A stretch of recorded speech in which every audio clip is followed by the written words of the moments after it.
So could they no catch like a tabin say you why to Kensen Kwabena.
William Amwa is here, Patrick Ngetia is here, Lawrence here, watching us live from New Jersey in America. Peter Sapon, Phoenix, Mercy Oche, joining. Ras Witty is here. Imran Hassan, Spain, Rafken, Labadi. Then we have Kwame Banaman here, Eddie Annan, Ras Witty. These are my soldiers, you know. Pierre Charles also is watching us live from Wasakropon Police Station. Okay, thank you, Pierre Charles. Albert Kujo, Opoku Justice. We have Poglu,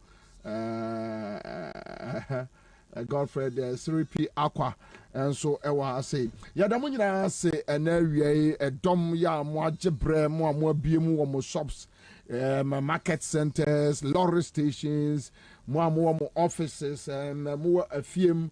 Miami ahodoɔ ya mote yanka na awie yada mo ase papa ya menhira obi biara ya wote yanka na awie anti afia ewo aboko bi. Okay, so aboko bi for so monitor yada mo ase bebre say mo so mo monitor from aboko bi. Janet Ahinkan ewo ha say blessed ahinati yaw 6 ewo atonso agogo Kumase watching us from Kumase, yaw 6 mida say afi ewa mensa, and so I join ye your Facebook page Patrick Nketia. Okay, so I've touched on his name earlier. Now mamenya jumaketwe bisesia me ba na the jumadie na kana atata so ba heba center Sadiq Abubakar kai was Alaji, wassalamu alaikum. Wa alaikum salam wa rahmatullah. Commander Buham. Boko there. Boko pa. Okay, that's nice. Baheba Center. So, Bibia Boko there. Oh, Yamia don't Bibia Boko. Bibia Shishi. All right, okay. Sadek, Kajatu my Baheba Center. Okay, I'm saying in Chiaka say Heavema at you4. Na sabridi na say the citizenship ashasi yin so the na say dey apomde nkomo e ba betwem ansana yetimi aboweremu o show so ani ti no say e ka dey na say ba bia Banheba Center adwumadi yedi wo yase ho ene say obi biara o hawo bi e wo nani peduem say e bia e odompe ene ho atochima ana say bia wachi bremo ana say spine ene ho atochima eno ba bia so dan wani e kire Banheba Center yase ho ani ti na dani dan nyina na ye ka e kire say ope ba bia ko ama odompe mu abu pen ya san kesi ni ama na ye sene na na tie kanena dia na se eno ana se oba bpm Banheba Center ya se o ani ti no se wo how bi e odompe mu a se bia wonya kwanhia pen na odompe emu abu anampo se bia adwuma wo ye entena se adwuma anase nyina ho adwuma ani ti na ama ene ode how aba bpm e wo wachi bremo so a brabe pm Banheba Center yen ya se ho de de bibidro enko ene saya de e wo ho ani ti no se mra wonya dompe mu how bia ode ba bpm Banheba Center de ya bibidro ene tu saya de ni na ase edi fru ni pediem mra bia adwumaden a wo ye nti ama wachi bremo e ho atochima anase bia adwuma wo ye nyina ho adwuma nti ama wachi bremo atochima na amba ne se entrase kra den ere ama de abia so dan wani ere kire Banheba Center ya se ho enam se eba ne Ghana ha ene ebibrem ha de a na sɛ dompe mu ayarehwɛ deɛ ade a ɛdi mu akotini yipa ɛnkra ha baabi ɛwɔ ɛfrɛ hɔ Spintex nti ofa car ɛwɔ baabi a kasɛ ɔkɔ Spintex road na stremate ne sɛ wobɛsi wɔ baabi ɛfrɛ no 18 junction wosi wɔ 18 junction so a wobɛhu sɛ taxifoɔ bi wɔ hɔ mu ludu ka kyerɛ m sɛ ɔkɔ Banheba Center wode ba bɛpiem ɛwɔ yɛaseɛ sɛ waa car nso na wokura na wodrive a wobɛkɔ anim akɔ akɔpie baabi ɛfrɛ hɔ ICGC Calvary Temple asɔre da ho na wafa kwan na den anim tee no ɛde ba bɛpiem ɛwɔ yɛaseɛ sɛ ɛnso ɛɛtɛma anaasɛ ahyaman hɔ baabi na wopiem wofiri ɛba ɛna ade w'ani akyerɛ mu ɛwɔ nkran so deɛ a ɔfa car na wakyerɛ mate no sɛ wobɛsi wɔ baabi ɛfrɛ no Lashibi 16 junction Lashibi 16 junction wosi wɔ 16 junction so pɛ kwan na da wɔ street no ɛde ba bɛpiem ɛwɔ baabi ɛfrɛ no Baus Hotel ofi Baus Hotel a next junction ɛhɔ na abom sɛ Banheba Center yɛaseɛ no ɛwɔ na waba bɛpiem hɔ na wo so ɔhaw bi atete bia no wɔde aba bɛpiem ama yɛatumi atu yɛade ne nyinaa sɛ ɛde ama sɛ Kumase nso deɛ a yɛwɔ baabi ɛfrɛ no Atonso Agogo ɛhɔ ɛne ɛwɔ aban a sabea kɛseɛ no akyi hɔ pɛɛ ɛna Banheba Center wɔ sunya no so ɛdeɛ ɛyɛ area 4 ɛna abɛhu Banheba Center Koforo deɛ nso yɛwɔ baabi ɛfrɛ hɔ adreso 205 na sɛ 205 no odu hɔ pɛ na wabusa sɛ bibia Zoom line for dan dada no wɔ no ɛhɔ na Banheba Center yɛwɔ yɛ number ɛyɛ 0244 988 004 0244 988 004 de bia meka ne sɛ number no fa na wafrɛ na wasan de akyiri ɛde ba bpm ɛyaseo ɛnam sɛ ɛhɔ ne ɛyɛ full basket clinic ɛne nti no oba bpm hɔ a ɛsɛ yade a wode bae no ɛyade a yɛyɛ onipadie no nhwehwɛ mu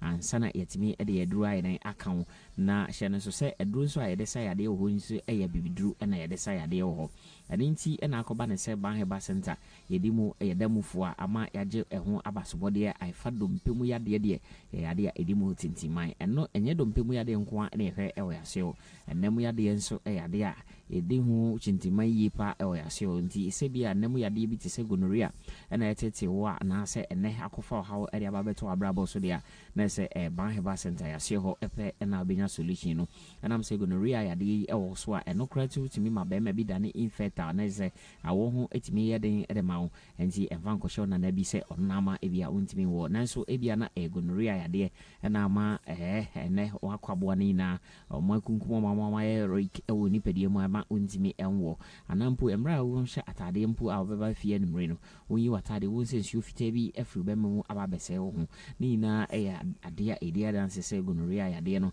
ɛwɔ nipadie no mu sɛ ɛnso ɛyɛ HIV virus nso ɛna wɔ nipadie mu a ɛno nso ba bipim Banheba Center itu aseɛ ɛde ma wo ɛne nti no hyɛ no so sɛ ɛyɛ nam yadeɛ na ɛha wo deɛ a baabi a ɔsɛ wode w'ani ɛkyerɛ Banheba Center yɛaseɛ obi wɔ ne deɛ glaucoma ɛna sɛ ɛtɛ yadeɛ ɛna aba bɛsi w'ani so wode akyia pa no adura ɛnso wonya ɛnɛ Banheba Center yɛaba bipim ɛwɔ waboboa no ɔpɛ ɛne nti no bra bipim ɛwɔ yɛaseɛ sɛne bɛyɛ a ɔso glaucoma yadeɛ ɛtete wɔ anaasɛ ɛtɛ yadeɛ a ɛwɔ w'ani so wode akyia a wopa no adura wonya no woba bipim hɔ a mede de bia sɛne ameka ne sɛ yɛde abibiduro ɛna ɛsa saa yadeɛ nyinaa ɛwɔ yɛaseɛ ɛne nti no wode saa ɔhaw no ɛba bipim hɔ a ɔmfiri aseɛ hɔ nkɔ no na sɛ ɛyade a saa ahaw no anaasɛ saa amanneɛ no afiri ɔso ɛde kɔ ɛne nti no hyɛ no so na frɛ mpanifoɔ no di akyiri ɛbra bipim ɛwɔ yɛaseɛ sɛne bɛyɛ a woso sɛne mɛka no ɛyɛ apɔmuden ho kyɛfa no wobɛnya bi ɛwɔ Banheba Center yɛaseɛ afei nso obi wɔ hɔ a na sɛ ɛnyɛ crutches ɛna ɛka no ho a anaasɛ wheelchair la wɔntimi ɛnante ɛnɛ nanante nyinaa kɔ akɔba ne sɛ ɔde wheelchair ɛne crutches ɛna nam ɛne nti no sɛ woba bipim wɔ Banheba Center yɛade a ɛma ɛnɛ wode wheelchair ɛne crutches ɛna nam no yɛbɛtu aseɛ ɛde afiri nipadua no mu a yɛde abibiduro ɛna bɛtu saa yadeɛ no nyinaa ase afiri nipadua no mu ɛne nti sɛ bi a stroke yadeɛ ɛna akyew ɛna aka wato mpam sɛ bi a adwodwo ofa bi anaasɛ afa wo nipadua no nyinaa woba bipim ɛwɔ Banheba Center yɛaseɛ hɔ a yadeɛ yɛde abibiduro ɛbɛtu saa yadeɛ no nyinaa ase ɛde ama wo ɛne nti no hyɛ no so sɛ ebi a sɛ stroke yadeɛ na ɛtete hɔ a Banheba Center yɛaseɛ hɔ sɛ woanya akwanhyia ɛna ɔnan mu abu odompe mu abu onsɛm ɛna abu onsɛm dompe na abu baabi a nipadua dompe ebi akwa bia wɔ nipadua no mu a ɛho atɔkyema deɛ Banheba Center yɛaseɛ hɔ sɛ ɛyɛ crutches ɛna ɔde nam a yadeɛ ma ɔde crutches ne nam ɛna woba bipim wɔ Banheba Center yɛaseɛ hɔ a yɛde abibiduro ɛbɛtu saa yadeɛ no ase ɛde ama wo sɛ wheelchair nso ɛna ɔde nam a ɛno nso woba bipim wɔ Banheba Center yɛaseɛ a saa wheelchair no ida sɛ wobɛgya wɔ hɔ anaasɛ ɔde bɛkɔ akɔkyɛ bi foforɔ ɛnam sɛ umfiri aso yɛ onko no de na sɛ yade bia enka ho biem ɛne tin no hyɛ no nso sɛ yade bia wɔ nipadua mu de fiuti ɛkɔpem na sɛ yɛbɛtu aseɛ ɛde ama ho Baheba Center ɛyɛ dwuma ɛfiti ɛdwoada ɛkɔkɔpem ɛyɛ ɛdamemenda anɔpa no nso ɛkɔpem ɛnumre nonum abere bi abeba bi piem bia no ba bɛto adɔktafoɔ ne anɛsefoɔ hɔ a ɔmɛtumi asawo so yade ama wade ho afiri yade a ɛtiti mu afei nso sɛ ebi apɛ baabi akɔ ama ayɛ massage papa full body massage anase thigh massage anampo facial massage na sɛ bia wrinkles anase wanim na atwentwom nti opese obra na ɛyɛ o face no massage ma ɛma ɛno so sanda wo smoother ni na baabi so down we ni ɛrekyerɛ Baheba Center yaseo anything no no so entrance ɛma yade bi ɛma metete o mreko a wate sɛ Baheba Center yɛ hɔ ɛdema na bra bi pim ɛwɔ yase yɛ ɛbobɔ ni na bi na ba bi pim hɔ ɛno so ɛyɛ apomuden kyɛfa ɛwɔ nya free Baheba Center yase no also on sabeka bi yɛno so sɛ ɛyɛ full basket clinic ɛne nti no oba yɛdi kan ɛde afidie ɛyɛ wɔ nipadua mu nhwehwɛ mu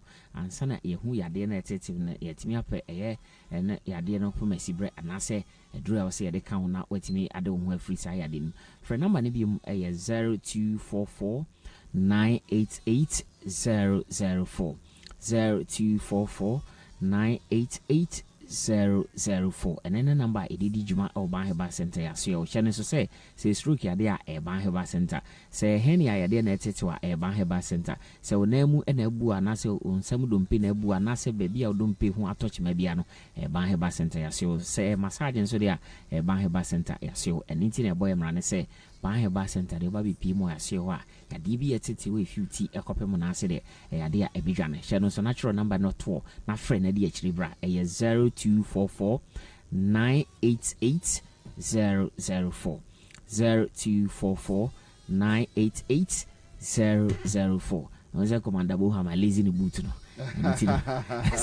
we see from now the citizen show no it was well sure sir that's me that's pa nyame aduma emrepem de besa ye share. Oh yes, I hope say business is so cost so far. Oh yeah, nyame adum but one I say me ma ba ho na be massage because aduma na no dey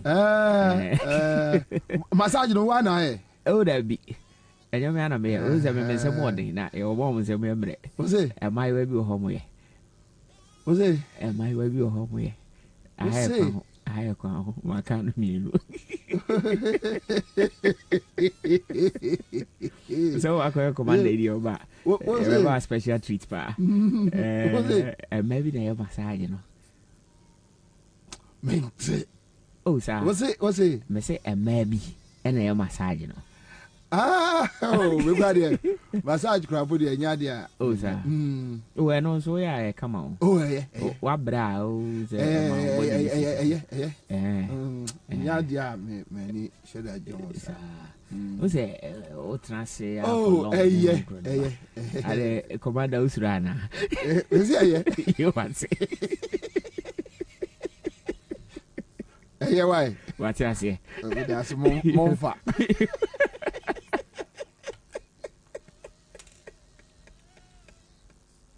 Yanum, everybody, yay! Yanum, everybody, yay! Assembly. Mundinya abena yuai.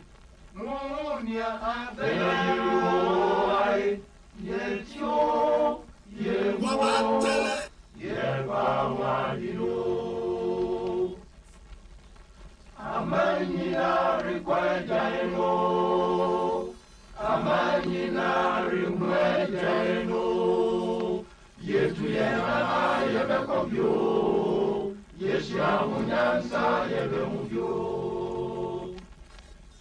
Yanu ebibiribe Wabate Yanu ebibiribe Ye Munyir mumo Ye muya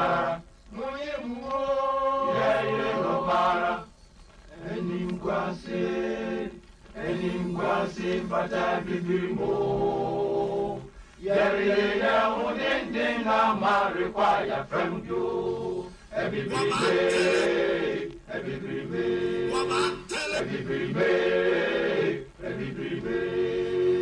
All right, let's go. some intentional. People are crowding out, why would Jimmy? Men are also quite an children. Sometimes people want to try a dear beer. And sometimes they are accidental. However, the most important thing is you will get there. What destiny you know, oh, kono baby, I walk on the here. Or tie pie or quemwa, yantraka and soon. You get down from the car, you change your car tire, then you move on. Obia wo car tie be pie wo kwam abra wo tu kwaye be banati susu no amafo be kaso abodam after them kai I say yeah daddy and I'm here kwaku. Let's put some smiles on your face. Enjoy your life. Have fun.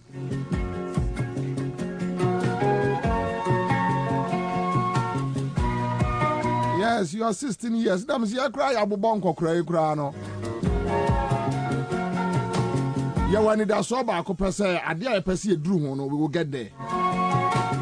You have more years. And you will be made, you commit all the mistakes. So, hey, Bema Pejaho. And me, my son, my friend of bro. Because one of my friend of bro, say bro. Hey, bro. Come on. Get up. Let's go. You see, in life, you don't need to cry over spilled milk. You don't need it.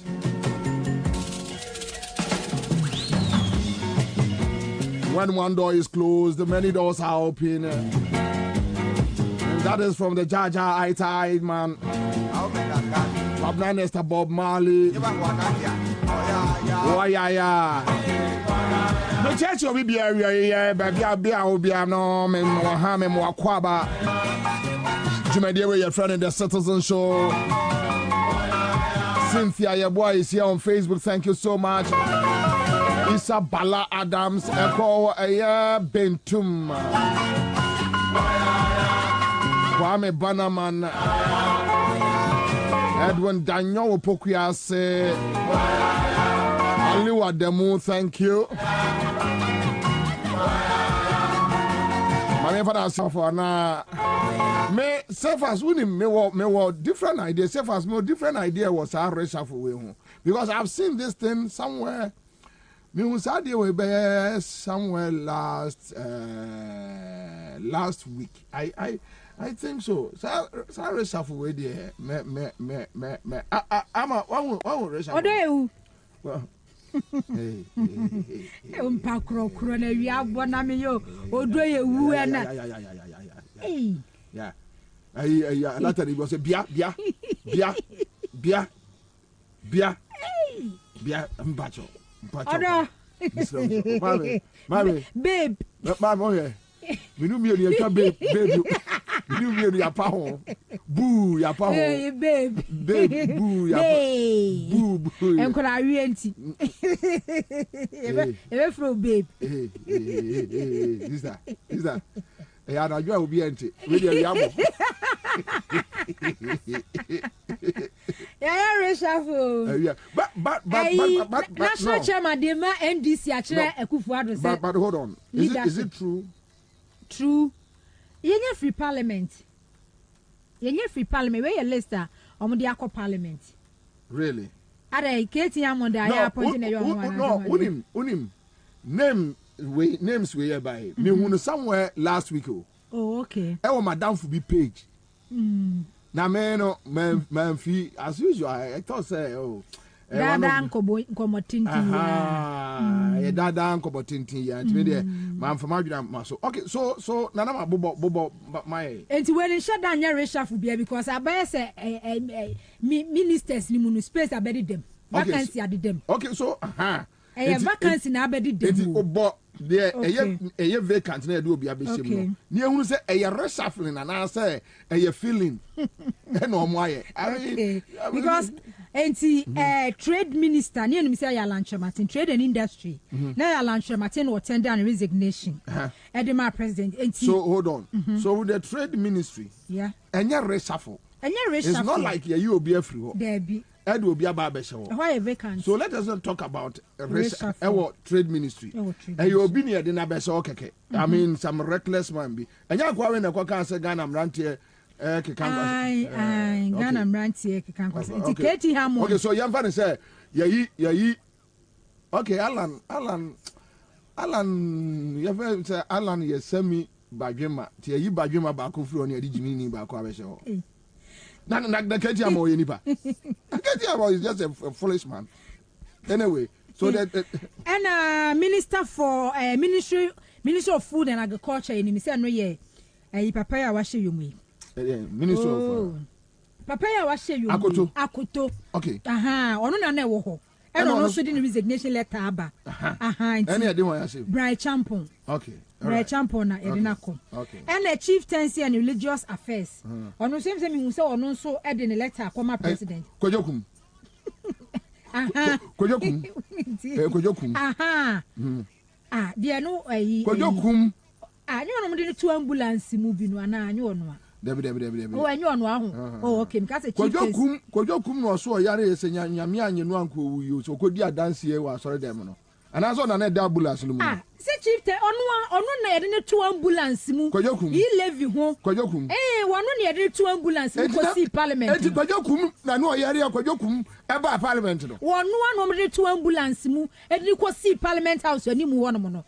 Chieftaincy minister no a wono a. Na Kojokum. Wono ambulance na sa he levy mu ni sa voting no mu ni sensem no. Wono no de two ambulance mu ko see wono. Kojokum. Enti wono na sese no wono so nti wono so wono wa tender resignation letter.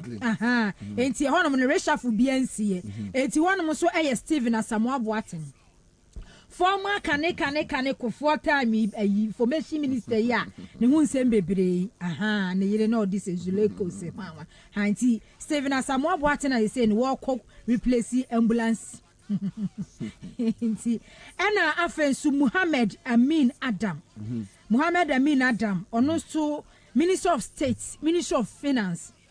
Ono so kwa replace Charles Edubuahin. Okay. Edubuahin. So they are just filling up the spaces. Yeah. And Osei Amua. And so Kwabena South MP. Ono so a Minister of State at the Ministry of Local Government and Rural Development, Decentralization so come. Okay, that is under Danboche. Local government ministry, no. So when you Minister of State. Okay. Yeah. So ono na am say direct appointment. Yeah. Because it's not like you be from the Nabesha. So which means in actual sense onye reshuffle bia. No, onye reshuffle bia. Membra ha we say so changes kakrevi na bemti. Deputy Trade Minister Herbert Krampa. Ono no free energy ministry. Ono no of transfer to be energy ministry to akwa replace Muhammad Amin Adam. Who say Muhammad Amin Adam no deputy minister energy. And to say no deputy trade minister Herbert Krampa. Ono mo ne reshuffle no e wo no kakra na no. Say Muhammad Amin Adam ono no akwa replace Charles Edward. E wo no kra so de yem fa no say abrewa wu ne di abrewa di ade. Eye no matu aseda. Okay. Enti so na we Amin Adam na de mini aketo akrampa be shewa say ya abrewa wu na abrewa di ade nya big deal ya na Dr. Stephen Amua sticker and so called Deputy Minister for Trade and Industry, no pain no gain. And the changes and no sticker called Deputy Minister for Trade and Industry. And it's fun in percentage wise. In real terms, this is not a reshuffle. No, when you're reshuffle BNC will be yeah, quite a better demuna. Yeah, your family, but Kwabena Osebonsu Amua Kwabena South MP. Yeah, President appointing Minister of State at the Ministry of Local Government and Rural Development. We are here no sabre we are so here that additional appointment so be because a dear Jumana Damboche the ministry one no war ya already no crano A man for catch will say, cut it down. Cut it down. And yet then I was so add Minister of State. As I because Kwabena ehu here. Say ya na ye kan ye gusua ye kan e na Charles Adubu ahe no wo beka say bia vacant ababeda but wo ka kenofori ata ho no mo ho no de adwuma na no wo mo ye tam wo ho no no wo ka wo bi no mo do man na call bankrupt o ma say Ghana no enti say no a ho no ma babeda this is the time enkrofo kase cut cost cut budget expenditure wo say akwa yi wo bi so nko replace Charles Adubu ahe Charles Adubu ahe ne wo ho no mo no ya ja financial experts banking de be ya o munim ni nyina da na o kan ofori ata ho no e de na ye so at this crucial moment nka ye say ya e di Charles Adubu ahe ho no wan o de no call okay meba Charles Adubu ahe ho no mo no de Amin Adam no Muhammad Amin Adam there you adwuma be na ekoso of finance ministry or adep up yes and I make am because I say so which means calls are a free civil societies, various groups. Cut it down. On Crawford, just on yet. Yes, on yet. Simple as short. Simple and short. And I make simple and short.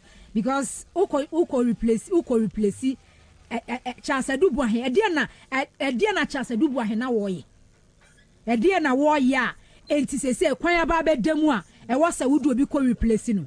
Edia Bernard Dan Kwaku botwe eye ya wontimi enye ya sesia na wasa wosanso kwa appoint will be additional minister of state ministry of local government decentralization and rural development edia de na Dan botwe wo ya eboro so eso a wontimi nya e wasa nti so na ta se de Ghana fo ka no wo sacrificing crop for bond wo mo ka se adwini ni nyansa ni wo fa ebetimi a save o man kakra ye betimi anya millions of Ghana cedis e de afrimu eti cut budget expenditure wo ministers doso deputies doso presidential staffers omugu presidency no wo mo doso cut cost sabre we se mu Ghana fo no dem cut cost sabre we se na wo sanso appointing crofofoforo ya san crofoforo ye nwu adwuma on ba beye because local government minister Dan Kwaku botwe edi adwuma na wo ya Kwabena and then Saturday so e fia ye kwe project bebre ho na mo ba be suspended ongoing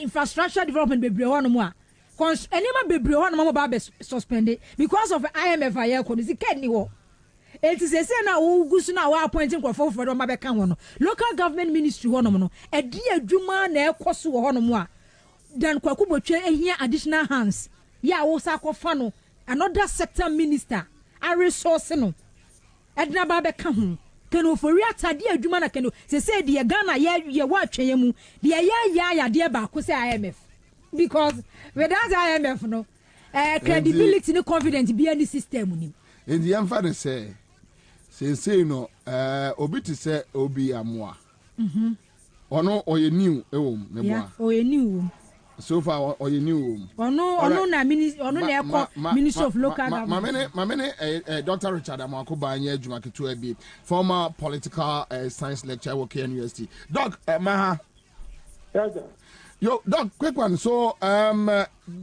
say no ye kasafa reshuffling ho we no me hu see about friend reshuffling and answer just feeling o trade ministry oma feeling in omo de obi aba be so trade ministry no mame MP edin ma trade ministry no one edin shewo okay and omo change your friend say Katie Amon edin about trade ministry and na omo de Brian so eco agriculture what was that changes we at you say let me say you know there is no real qualification for any position.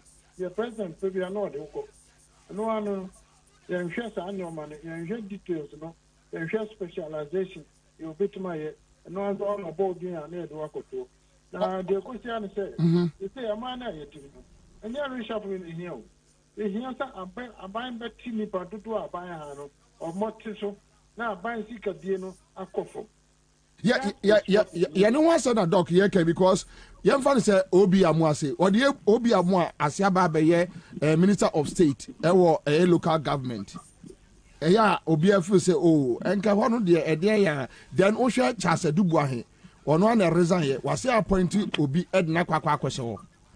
So many, say, when you are in emergency, say, yes, I'm you know, some opposition view of her, who be Johnny Bacon, unless you say, a bear critical. Yeah, can you know, the question say, I buy was the car or the bear running in ministries in a year. The buy doesn't. They will be a bit my year because the can you most of that other Ansah here, what do I say? A skeleton stuff, and I'm dear, you want to cut that. And dear, do go, would you pay an out to bed? Yeah, here and say, the Pierre Abamba yesterday, I was so making sure that they are all, you know, a better abiding stickers. And yes, it doesn't mean anything. It's just cosmetic. What I say. But, Mame Musa, Bibi say no. Ayana as a president, any party no dim command because so Beji himself every party was a which direction. Now the Catholic Bishop Council, including various civil societies and other statesmen, are calling on the president say cut down and yet the number of appointees, you know, cut down. But here is the situation: the president is not ready to do it. As someone and it's over what I say, they can't obey no. Oh, yeah, no, cosmetic. What I say, I say, I'm away, no, I call Minister of Pensions. I say, what to do that? Yeah, no, correct. Oh, yes. If I can know in charge of that area. And there they say, well, I am a substantive minister there. I don't know, most likely. Why else would they call him Minister of Pensions? Minister of Pensions? Yes, what does it mean? Pensions, you can't Ansah, you can't answer. The young say, baby, at all. And bondholders, pension over him, and over a minister. That I don't know, Bishop, that I don't know more minister. I don't know, say the truth, say, or near the substantive minister there. But you say, cosmetics, no cost. For we go, when you show a brew, you be truly no, and yes, you understand. Every action a government will take the same. Or so you can now do it. That is what is needed. That's the one thing. Yeah, all come from and I see. But Muntin Penifona more party was won't mean Kabi answer. No. Maybe you're elected person. I'm sure, sir. But at least he's your friend. Doctor, he's your friend. Over. Oh, and now we pastor. Yes. Before 2016, I was close to him, met with him several times. Even afterwards, you know, Kaka. But I said, there, he didn't Kaka or your friend. Because who can send their own to, or yeah, they all know what I said. I say, yeah, he didn't achieve it, they useless. He doesn't care about whatever you have to say. I see, so, Yaman, Ansah, woman said this year, any other do the day. I don't quite was said, said Debbie. The day I have been the nature of other people, well, is it Debbie? I don't quite be any now. If you know, Catholic Bishop, one, I conform in our country. I conform in our boss was slow. Osro conform. But doctor, serious. It's very serious. Actually, it makes no sense. Very surprising. Very intimate. I don't think anyone I mean, no, yes, and what you. Oh, because I can't a bit yet. Maybe these are not it changed completely. The whole kind of crown or done more. What I say? I just say, Otto, San be commando. All kind of crowd, I'll be your more. Because Ocean Grove for our point to at least finance ministry say no, nothing is going on at finance ministry. Nothing is going on. And it's also like Obi Saiko share a Dubai wasting taxpayers' money on the person, and you are not getting any returns. And Krampo now finance minister can say okay, or more another deputy minister. And the more skeleton in the Katakata. The finance minister by compensate that we are doing to one from our one Kahon. I consider that. Would you try your no resign? Don't replace him right now. One can say Montreal come over here.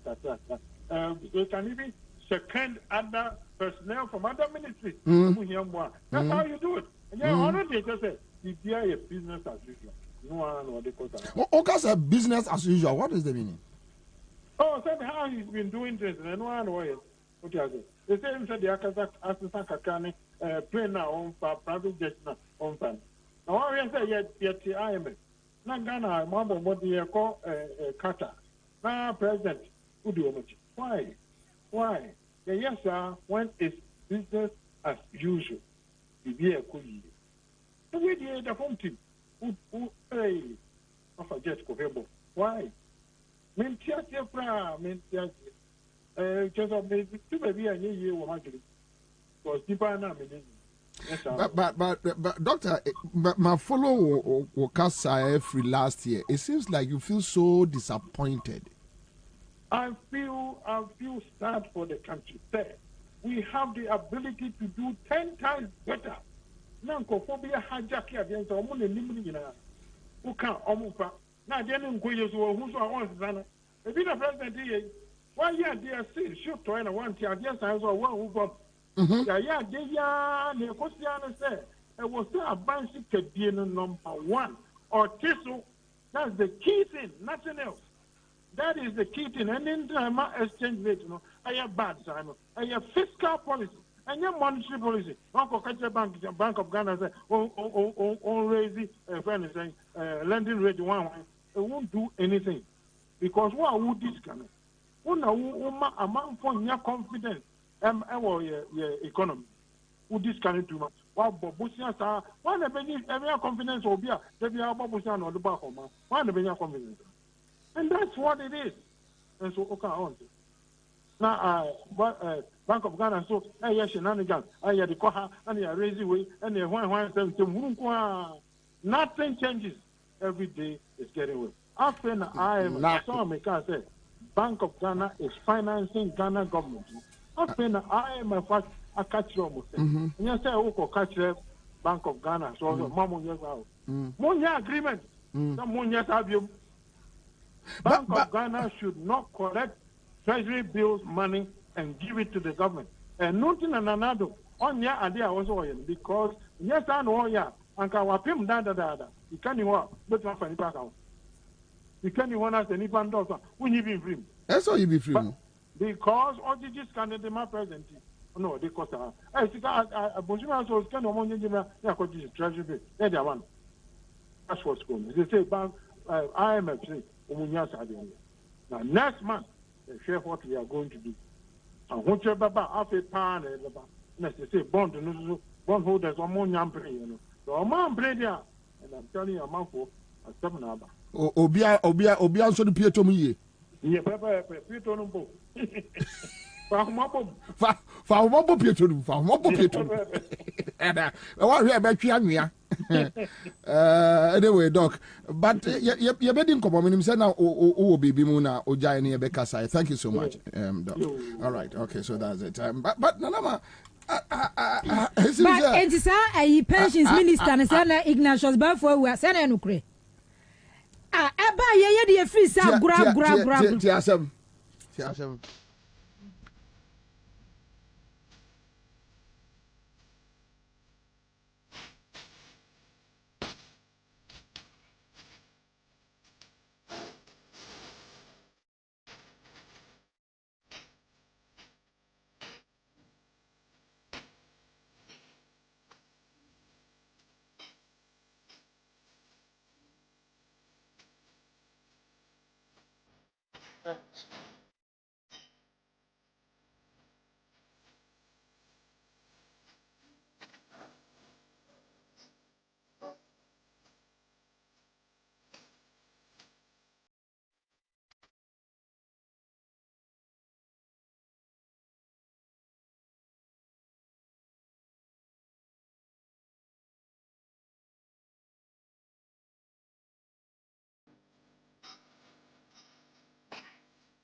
Nana, a man promise one tea. But Kwabena, who are dreaming power? Yeah, baby, almost that time we say, yeah, more person was sacrificing for bond and Sika. It doesn't make sense. Oh, Satam we yan so na budget expenditure no which is a wo san so credit be egum which means individual bondholders ne pensioners no washeda oh na so washeda yeah washeda because say wutimi kwa appoint Ignatius Belfort so Ignatius Belfort was labor and then employment minister labor relations and then employment it is a one so vacancy abeda one no because na sa pension minister na no kre ukwa class joy city omu nyina fai eni se si akra na me pese me confirm e na obi aso me kan hwe tie o pensions minister pension for insu kra semina wo pension minister e wo bra samre pensioners se ankokrafo we se no wo musika odi aye domestic debt exchange program ya wo mu no etisa Ignatius on kwabra adia president Akufo-Addo ye no eya na eya na ebufu eya na ehia na etan because sabin ka wodwen se obi a wo hwe baby ani mfie du no a enka wo ya de anka sabi abusuafo odi adwen kakra beto ho. This is not the time I will appoint pension minister. This is not the time I will kase kwaku dan kwaku botwe ni ministry one adwuma ne doors one so e wo bra ye kwa MFA government flagship programs bebre ho no ma sika kwa wunya bi fan kwaku botwe no akra no onko office wo nya hwe wonu akra ehu ne ho ano hwe nkoso yes ye no kra say various MMDCs district assemblies no na you know Kwabena hwe nkoso wo nothing yes wo mo kwa mo tete ho no mo sa ground yes. I mean nothing is happening bibia nkoso wo ho eti minister no kra sori anu adwuma ne wo hunu so ne crofo mo shasha na se nyina sori dware ekotena ho no mo sa achensam na se bibia nkoso eden e na asa akọfa minister of state edima sa ministry na se no bibia nkoso ho no mo e wo bra wo kanofori ata wo ka che Ghana for se match IMF for $1 billion ama Ghana yakwapem and one of the most stupid statement a friend say kanoforiata e kire pensioners no some more shama ya to me anya IMF no ama sop natural say I want to try ni hebeko ye kwa wa try ni mo most be back am na musika ni nyina e be shi that kind of attack is a very stupid but man as someone here can on newsroom say initially no almost voluntary but voluntary required almost say negotiable although a voluntary but who government no every proposal beto wo passum ba Kwabena on say first deadline etwemu second twemu can oforiata say na the deadline ensesa so does it mean say 80% now one mo hwede free individual bondholders including pensioners one mo sakana and also one mo impose because in kayenim say obi abekọ ne bank nanka na me ba that savers almost I call them make us check mama which is which eya mo kan kire me enti ken oforiata no se wo Kwabena so wo mko yo se wo manko die kosi nyina ya baako anyway yes na almost I call na Kwabena wo mko yo manko ken oforiata se deadline ye ne bibia ntimi nsesa de ode kwa domestic debt exchange program no wo se bibia ntimi nsesa so the question is say 80% na ohwehwe e free individual bondholders no wanya so cut down on your ministers appointees cut down on a Jubilee House coach nkrasefo no mugu Jubilee House no cut down and I know be from free Jubilee House also Kwabena from one office to another office post to be ano desk siwo no mo tata so say empunchinani no mo presidential staff no mugu osa no mugu I mean nothing is happening bibia nkoso and the various assemblies bibia nkoso and the Kwaku ministry bibia ne ho no mo ekoso inside the minister of state eko then why you crap free I do my office no faso be ne was nothing because you say no apart from say I'm for Babji Ghana economy no ministry no finance ministry ntimi nya ho hwe sana mama ya tia say I'm for mamu there's nothing I can oforiata any ministry ni betimi aye enti say no Amina Anta Muhammad Amina Anta na omude ne kwa kaka no oforiata ho no from energy ministry e dia no kwa akoye ana odi go do ko for ya ba I think this guy just wants to punish us. Okay. So one comment says, please tell Anama that the MPP and Ofuriata, they have stolen all our monies, and therefore, you see, IMF they are just a cover up. The new pension minister spoke, saying it is another ministry added to his job. So he is handling 2 ministries. Okay, so me senior producer, Buame. Oh, Agbada heavy. Me who da. Yo. Me who da. Oh, okay. Oh, the Kwame. Yamfi non to check crime. Madam Bia send him. Said there is no pension minister. Pensions was placed under finance ministry. Pensions now has been moved to labor ministry.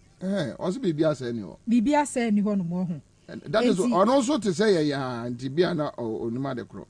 Well, Kufuado designates, but where you sitting newsroom. News portals ni bebrene Balfour was minister responsible for pensions.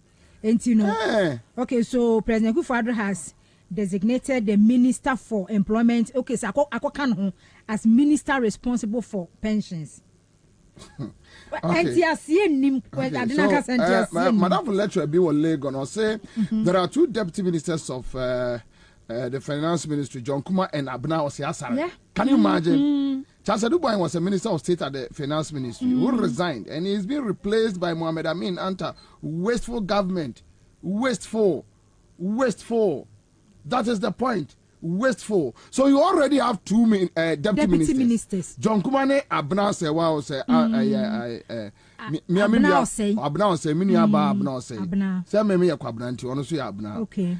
So you already have 2. And what the way no kwa kan why dey? Say no ono chance do bua hin wo dada. Yes, but the point is wo tu no kura no emfaso bia emma. Na omo ye phone no omo ye phone. Including one boss can for Riata no. Kwabena almost say one mine. Omo do mine kono me na koto dichim. Ghana say. Yakọ bankruptcy. Eti Amina Anta no. Ono na se ne dia na obabe. Ebia o na aben. Na damfokura anya hwe na baafo. Ene etofi we say. That can you imagine? And etofi we say. Omo go step Samre former president John Mahama tell me no omo go step ye de press as if say Anta. Yes, Anta as if say e wi asinim de nyina fa energy sector no ni tirimu ne wo. No, but you see ko energy ministry o de na aba ho. But you see Akufo-Addo ne boys ni nyina omo free opposition eba power no. Omo nyina is scammers and I mean very foolish liars. They tout themselves like they know, but they don't know. They don't know anything. When you meet them, I have dealt with them on several occasions. So when I'm talking about them, I'm very passionate about what I say about them. They are. Some riff-raffs they don't know anything. Yeah, so anytime I see them insulting the NDC, I get angry. I'm like, Bobie, yeah, Kufon na so bi the DNDC for atemwa. I mean, yeah, wo kako jompiani nom Richard Ananenom Paula Foko nom. I mean, yeah. Anya bi omo de omo kona ope $1. Oh yeah. I mean, se Kufo abanfo no na omo the DNDC for atemwa. E obi ani bibiaka. But when it comes to you Akufo-Addo and your people, please, I mean, give us some break. I mean, mama yangire ya because munyina no ya de mo ko ba bi enye ya de mo free kura enye ya de mo mane enye now look at the current situation you have 2 deputy ministers and the 2 deputy ministers no what about kwakwa ho meanwhile everybody is telling you that look, cut down the numbers, save money, reduce your expenditure. Na fe de yehunu kwa ye de o mine be fa so wa we are no make kire say emu ayedin then enkokora form of 64 65 70 years you want to take their monies. Meanwhile no, you are feeding your small boys with the monies. Yeah, I mean, it doesn't make sense anyway. So Nana, shuffle we minim say any reshuffle Kwabena, any reshuffle. Yeah, space is been added. So my opinion, yango to your man for opinion within the next 10 minutes. Nana, yemra rounding up. Yango to your man for 0302208090. Now, what do you think about this? Your feelings now? Omo aye wutie Dr. Mwakoba. But Madam Fubadeswa send me a message or said, good afternoon, bro. The impudence of a confident thief is to issue a deadline to his victims that if you don't allow me to rob you in peace, I'll rob you by force. Can you imagine? Yes, this one is coming from Badasu. Okay, so all right. Okay, hello.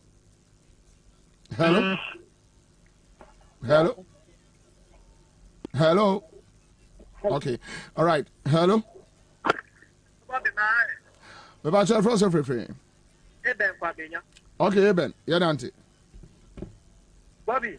Yep. Me say eya sefim na eya. Me patcho more video number from why, please. I say there. Hello. What menka? Okay, yeah, me tonka. Me da say. Who say so ti o man mu. Now so emfa ho a. E chiro be una e de usika e dwa nanka. Yet your man Ghana. And na san krofo yi bond odeti. Omo si joma ma ne NDC ni mama mu. Ye koto ma akokora. Ono na wo Ghana. Yen sem na no ye. Ene ye ne o. Sa bon odres for already 70, 69 ni ajoko. Ye wo military men wo mu. Ye wo so ye wo ajaji fo wo mu. Ye wo civil servant ni akyerɛkyerɛ fo nyina wo mu. Ene mu su. Ye ka kyerɛ mu se na nado eba na mamu a odi mama mu. Ene hwɛ on se na doctor abwako bankra ya kasa. O se na nado ntia futu. Nti se onya na danfo bi. O se edunsi fo kra kasa kra papa ntie. Hwɛ na usika da banka. Na di yi wana asemu. I anka say anka ba na what 2 ministers so anka what is so about 20 afebo na ye adam then no mokwa koye na Ghana for you that it may be Ghana na bu say ye ni abre na are we angry enough to take this government on na na do bu yen say ye nim nya ye ba eben ede ya na be ede ya they say next year next time demonstration for 1 week in Kofia na ujiri say kufa do fa on because of yeah now Eben arise Ghana here 2 days demonstration 2 days ni awan si order me Bobie uni me kasa demonstration be na mo ko amen ko bi 2 days ni nyina buy me say visa visa o di say o de visa mo se wan ni ebe demonstration be na amen ko bi Marty all right Eben okay thank you mama go find another caller on the line but na what him say obi send me a message bi or say coordinating directors and what various assemblies, you know, will be our 5 deputies. Hey. 5. Check. Hello. Good afternoon. Pastor, everyone's of refrain. Okay. I think I saying when I'm old enough to say, but I want you to be I want you to be what does say? He's old enough to kill. I mean, I want him to be real to Ghana. Says, I'll be a cigar when you saw your metro. Nimshi, Sagoran, or Hayek, you see, it's kind of Seno. He's just listening to our tax money, not foolish woman. Thank you. All right. My man go find another caller on your hello. Hello, Bobie. Pastor, first of everything. Kwabena, uni Gideon ni mikasefra abeka. Abeka for Yanka Jantume, your opinion. Midaki. Kwabena, uni abawe no mo ankasa kra akufo do ni na buja foko mo nya hi se. Sa Syria college ni communicators no kra. Ano omo kwa no mo hu mabufu no. Kwabena onu mo koma di wo mo so mo ba no mba be defend sa ban we. Abusia ketewa bi ni akufo do na busia ketewa bi afa Ghana japade sika nyina kokotie no. Ghana and Ghana ya mobose no one between radio so defending John Mahama just 4 years, less than 4 years, John Mahama you know and no kwan and SMA Mumutika. No Kobosia, no more about no Kunabi. Moko Bobosia, no more the account to me. Ghana for bread, no multi-year college, a comedy to say, yeah, comedy. No more about the defending because of 20 Ghana at the Mamu. Communicate our TV so. No defend a mamu born way about 4 Kufa Gimboni. I would be I know me tell more radio so any TV so no come here. I'll come do our may money will none no dachi a Kufa in the bush to be say no. No what about TV so defend it. Now send me to say so call a friend strike. You copy 20 guns, so we must have by side depending. And do only Kwabena, only what you might put. All right, Ebenezer Afo on Facebook says very soon Anado will say because of earthquake in Turkey. You're not want me more minor. Bello someone says, Bobie, the situation is also terrifying. We can't afford our basic needs anymore. Commander, I take only 1 meal a day to ensure my kids eat averagely. Hello? Pacho, your friend, refrain. Hello, Bobie, your friend, Master Richard. Master Richard. Big farm for mommy and yes, sir. My main country is new leadership in our parliament. Yeah. In Kwabena, I point to me, I'm more approved. More approved, say, Nanado, and in the bush, your money, Sika, as you saw my nigga paddy. Okay, so because already no crown, hello, because or sans or they acquire a death esteem program, no sense of some of who will be, so I answer you. Okay. You could fool it to move your mind, no. Who will so much so my nigga paddy, I show me to Nadaka, bring the other power almost in echo. Well, anyway, my main confirm that caller on the line. Okay. One also. Hello. But your friends are free. But uncle. Commander Mr. Pensions Minister now, my appointing or Baba give pension for 6 hours. No, says the pension minister. Seriously, we don't know. Sir, Etisa and say Etisa. Whether they have attached one. Omudia kwaka ayiba kunwa mintimi I'm appointing data minister. Commander Mr. Ufi my bar. Tema moto we musu dinimza say port hoso. Ye dia o mintimi ho. We nyina aban endwi ho e maye. Hwe traffic light asay wakum. Commander ba bojo junction na be hwe traffic light asay more than 2 months ni obi enfi. I see. Stop that. Commander. Stop that.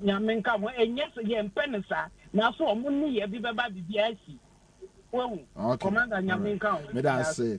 Now, someone cross is acoustic even. Okay, let me move on. Hello? Hello. Patrick, your friends are free. Confirm no problem. Kaseti aggression. Aguna Swedro. Okay, Yanko. Yo, Boko, I pensioner Funa, the year Western, I Basano. To pay 5 will be there. I believe you wouldn't be sure. Man can't have bonus answer or if you so feel sir, I remember also. The minute you why I shall hire them bond free. Why I shall hear my man, a president or cana. On Yano, or Sanka, Mukendi, woman Kedu. I was there about who would be, or Kedi. So about who would be, or Kedi. Now, if you want to say, what the Boko I am for Swallow, I offend the chief, I pay president. We are will feed them both born for other. Bones are Boko I am for Swallow, who shine for others, or the Boko this window, I said, oh, there is me or Mayman. One kasa, and if you are when you are Odiano kind, into some painful was when I from a them bondi, and come a and a kufado, on to me in Kudu, and answer on your brandy, none san can't them and Kofuno. And you one kasa, when you are getting, I'm a papa no be in or the bala, no more on to me, Yashi, because I'm now on to me, your man, I say, Nyamin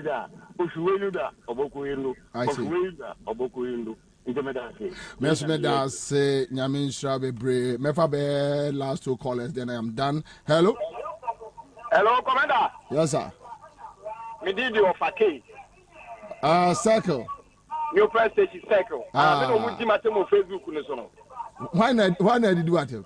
Commander, said your mom was Timothy Facebook. Just say, Ghana, you penny. Madate, yen may penny some money be quick. But I have been paid by or born a gun of Binaka mining shit. As to Ghana intimation, sir. One when you with the association, very reactive. I must say Ghana can't react in Hubi. I call him. So that is. But if you move Kasa, sit the visit and I want more from Me former president Mahama na the time me yitio one time at the pimne. Former president Mahama time on kwana do so me to Janita. Te say na do ba me get nyina me nyusu bi. Ni ba biafa. Annam nya electricity di ge adwuma. Enya Ghana nko. Obi okoto dia what say ade ne board ni. Yes, obi say woman na okoto no won say. Okofa no outside na brotire no. Price na okofa no. Price ne ne no. Woman na yentum. Yatum. Oja je ediya mo tutu kan say.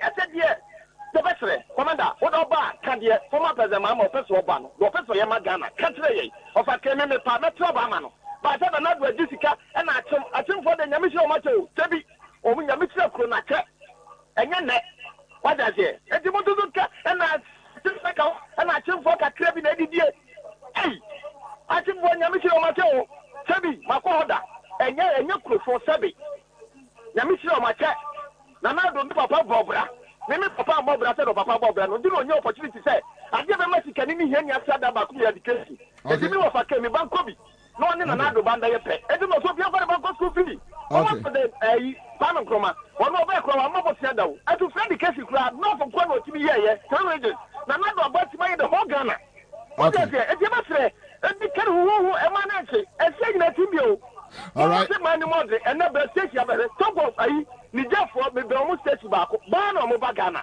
Nigeria for ban never I say Ghana edre Mate obi ka say e na Nigeria ye te Ghana me nti wa se da be Nigeria for ma be go ebo aso na asa ori akofa bi David mo say David go na David me go me ma wari me kuta ma for me de me ma wari that is good all right thank you commander that queen ba ma me mra show ni subi Mate my friend why okay mo ni ma tem bi me tremo okay but we have a last caller now we did it okay so I think we have caller be that's it but Nana answer that best sorry no Kwabena yen class our pension when statement a free presidency Jubilee House designation as minister responsible for pensions and pursuant to article now all can say I hereby designate you as the minister responsible for pensions with immediate effect, which means you will be responsible for the National Pensions Regulatory Authority and the National Security, and so signed by President Kufuor. Okay, so I mean it's and so that's why a minister Ignatius Balfour MP and yes, almost the no account. So on your pension for so pension for you said yeah because on one gas or pension or pension mu dada. Anyway, and obi sending me call a be free. So no. Or we should say new and this leadership they will not approve new ones. Say trade they won't mean kase approve because all the vacancy about them. And agri food and agriculture. But baby to say obi amwa. Now ya appointing say Minister of State and Local Government and Rural Development no. Ye here say ya. And Amin Anta Mohammed Amin Anta Minister of State and the Minister of Finance no. Ye here say. Ba Kwabena uni bibi. Ghana mema mu ye slay kings. Itina President Kufuor yes. Yeah. Slay kings. Yes, slay kings. Yeah, mu ye slay kings. Opaje. Nasa Ghana mema than slay kings. I think you mema pa mu ye slay kings panka. Kana na do panka say ya no. Kako. Kato aso. Mu ye slay kings. So of agree with her. Nasa mu ye slay kings. Because Nanadu will say, "Well, trying to I did not. Oh, yeah, what do I need to call here for agri? Yes, ladies. No, I mean, oh yeah. Don't worry your head. Sally, who know? Yes, ladies. What done is ladies? Because Kwabena said, "Dear Kwaipa." It's sad. Neighboring country. Dear Chaya, who is she? But Nana Unim. I don't wish to say neighboring countries. I prefer it this way. That look, let's keep on talking. Arise for mother. Yes, let's keep on talking because right, Joe boy. But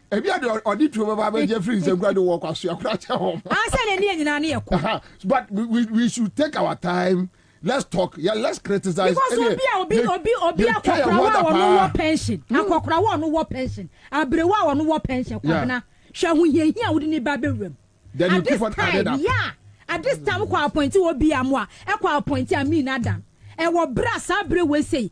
Chese machi chire ade de hyem nkokra fo we mu kon. Second of Riata say deadline ye ne.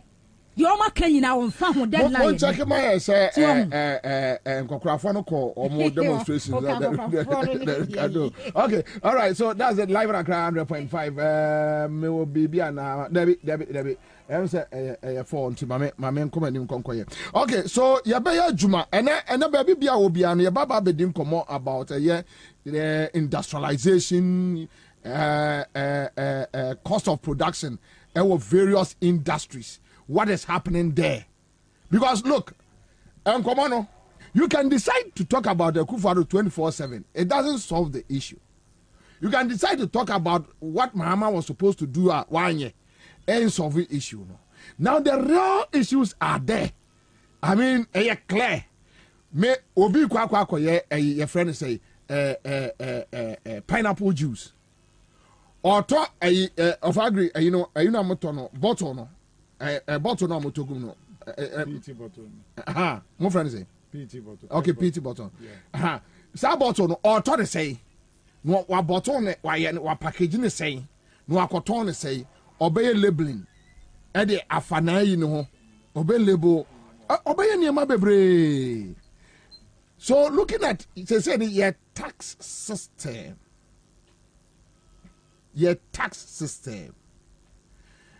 cost of production, tariffs, and even local industries, raw materials, no, for free outside the deba.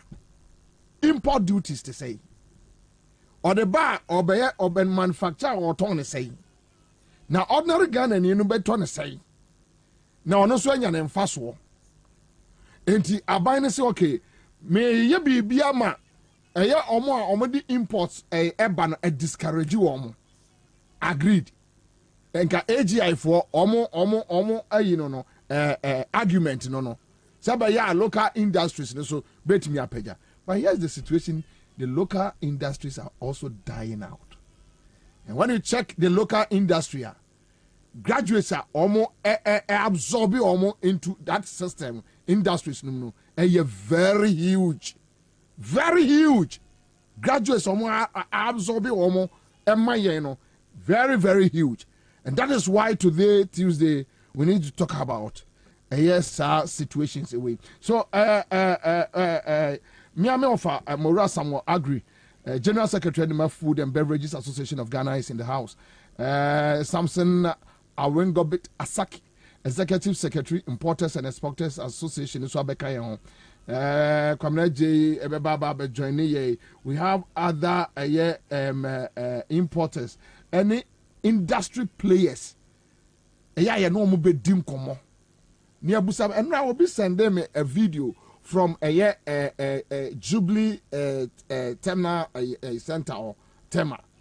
Nothing. I'm empty. The place is empty. Nothing is happening there. Nothing. And was a Kwabena, look, your situation here, nobody is importing, nobody is exporting. Everything has come to an halt. You better do and come on. And someone says, okay, so Bobie, I'm watching you guys from Takrady. If you come, thank you so much. Richmond Agbanu, I say a Japedilo is coming. We are doomed. All right. So, me person was circle, I would tell me, walk or joke room, or walk Kumasi, I will follow you more. Cape Coast Mutia from Benya FM, more Yesunyani ATA. Baby, I will be on me person with issues now. See, say no, and come over here, didn't say taxes no are dorsal. Yeah, bre. Of agree, Akwaba. Thank you. Boko de. Namiado. Efin Shapa. From committee. Yes, you. Yakwana, yes, yeah. Na. Your mom money, Yeah, that's it. Ejuma that's it. Me person komo ya made no bia watermen ka bia parliamentarians are move follow ye. Mon fa mo yin komo no mu. Na ye ndin komo we eyie. Na ye hunu ba bia ye de asem no be kwa kosi. Ye ndin komo we eyie deep. Ye bia yakoma mu ni adwenem. Enti ba bia obi an just follow us. Obrasa wo di input bia ba. You can contact me on my phone and also obetimi afre me producers now more a friend say Okay, we your friend landline 0302208090. What person the input be ebema, and I say you can just contact me on my personal number. On sa ebet me akame. Na yendim komo. But of agree, my main shashe, my main minia penny asaki awingo bet. Papa, akwaba. Mejisu, Michelle Tifo. Boko there. Boko pa. Kwame nso dase. Oh, na no be jaya kama. Kwame yeminia. Kwame obojuma wa hapa papa. Very. Akwa your production in the morning. Yeah. Awia ayimbre. Meantime I coffee. I hope say ne girlfriend me because me say onyan worry. Ana worry. What's it? Kwame worry. What you say? We executive producer worry. So onyan worry ana worry. Is it? Me be some the man be so that say as to whether say or worry ana onyan worry. But Juma otimo bokod home ogudu fi salita wono. Ada say o yiri o understand no and I say nimpra no understand no enti me bisa no ense enye kwan bone no me bisa no because I won't say Juma me ye no me yiri tamichi me kula tamichi what I say me firstborn oko Prempeh College. Oh, okay. And currently one of the top universities. Okay. Or your computer science. What I say? Okay. Until if you have wife and children who doesn't understand the nature of job you are doing now, kadabia kombaka so ko pempra. Unimza. Ejuma no. Say opo juma no dey first brankra.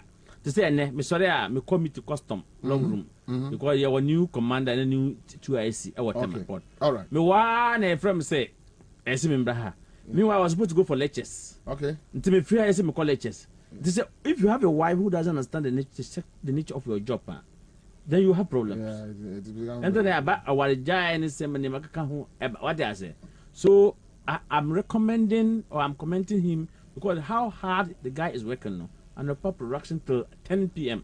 As a coffee, tough. He has to have a woman who differently understand the job that you are doing now. Oh, okay. So that and to Kwabena and Sifina as you do everything. Because Oya Jumasa Koko do Fina or Baso na have a share one. And who bet you want me as I'm companion bitano. Okay. Na MC, what the program na free and a jubeba at daytime and then they are dame baha. Yeah.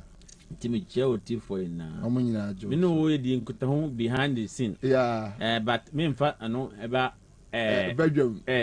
Na me chair minia Samuel Ajre. And then on Muamuti in MC Citizens 2023. And then they died Dikaya, Mebaha. Sure. Mema Obibia Afishapa. In Ajo. So, I mean, Sir Bebre, Sells also no Otai, China, Ujina, Chiden. Yes. In him say, Yadia Hobo, Yadia Wabo, Unia, Papa.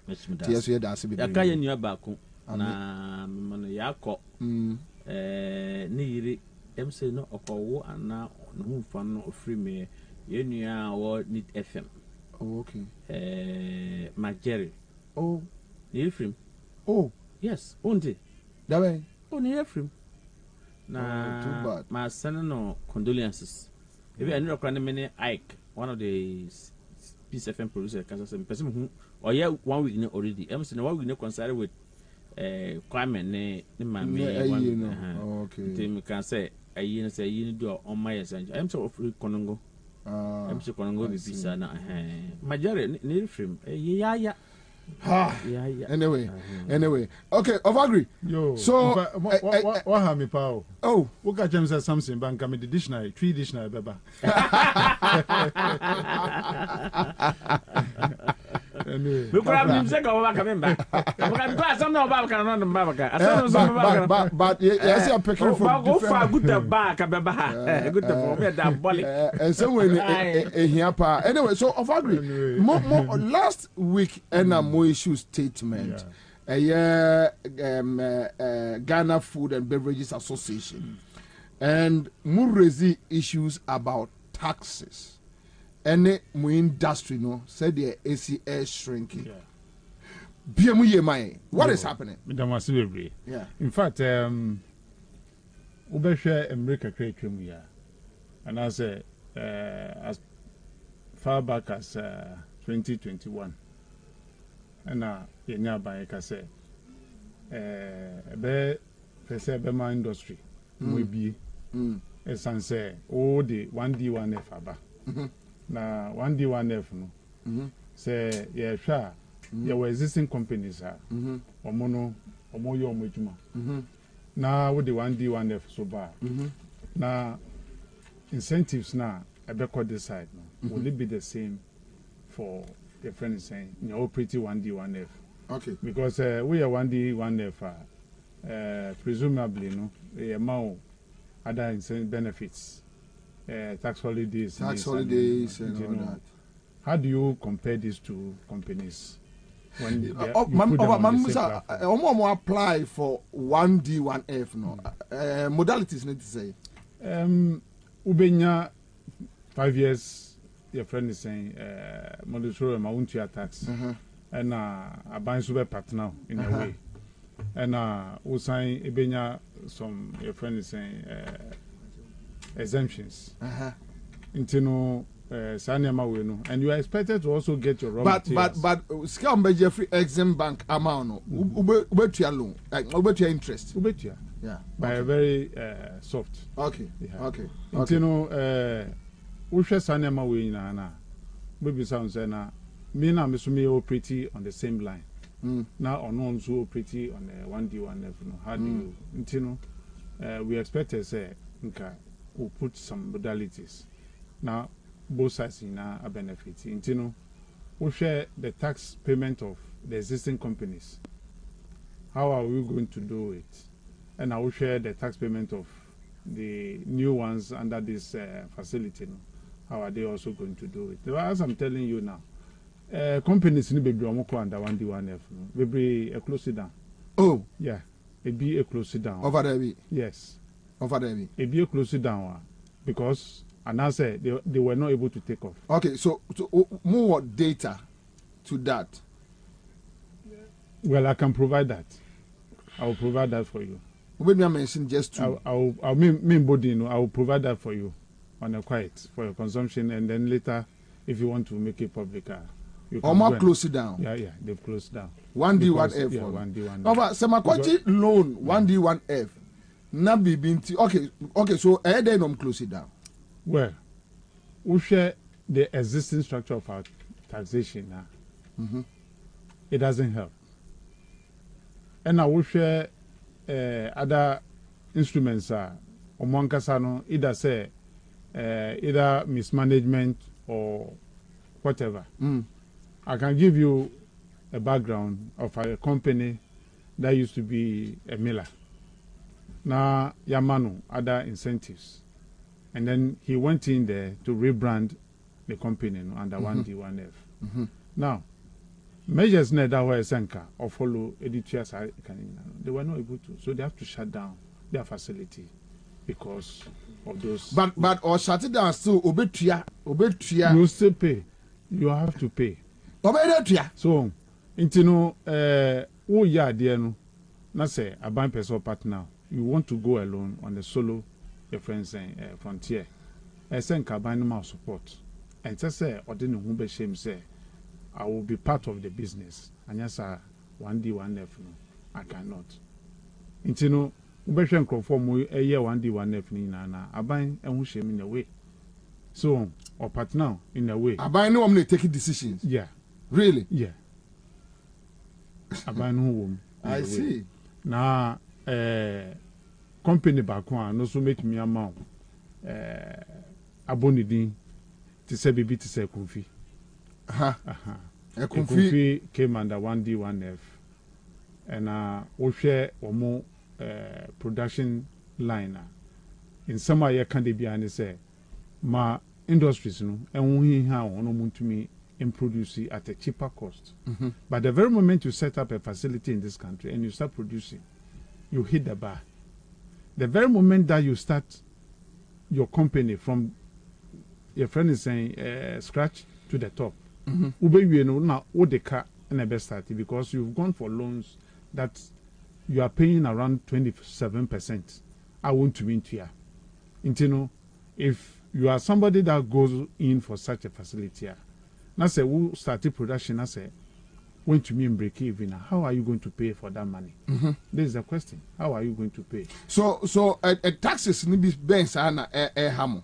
You share your cost of borrowing. Sebia oye ensuo. Yeah. And answer oye drink be. Say oye processing, food processing. Food processing. On a large scale, is producing locally. So there no, it doesn't matter whether you are producing water or producing whatever, because who producing so you have two segments home. Omo muisu borehole to their advantage, and those that are using the Ghana sewage water, which has been treated already, and even that one, they will still have to go through filtration process at a very high cost. Ansah, and then the cost of raw materials and all that. So we've been saying that, look, for businesses, electricity costs is a problem. Water is a problem. Then the tariffs that you place on the product after production, taxes now, any import cost of raw materials. Is a big problem. Taxation, you deal with tariffs. Yeah. Right? And sana taxes are omodiatoso. Okay. Now, when you finish all your production, let's say you are moving your product from your facility to another facility, you are paying around the same 21% that we are paying. See, and a cost until your cost 23.9%. I see. So now, Rebecca Jose, Chia NHIS. Let you health insurance, let you any other way, not VAT in a woman.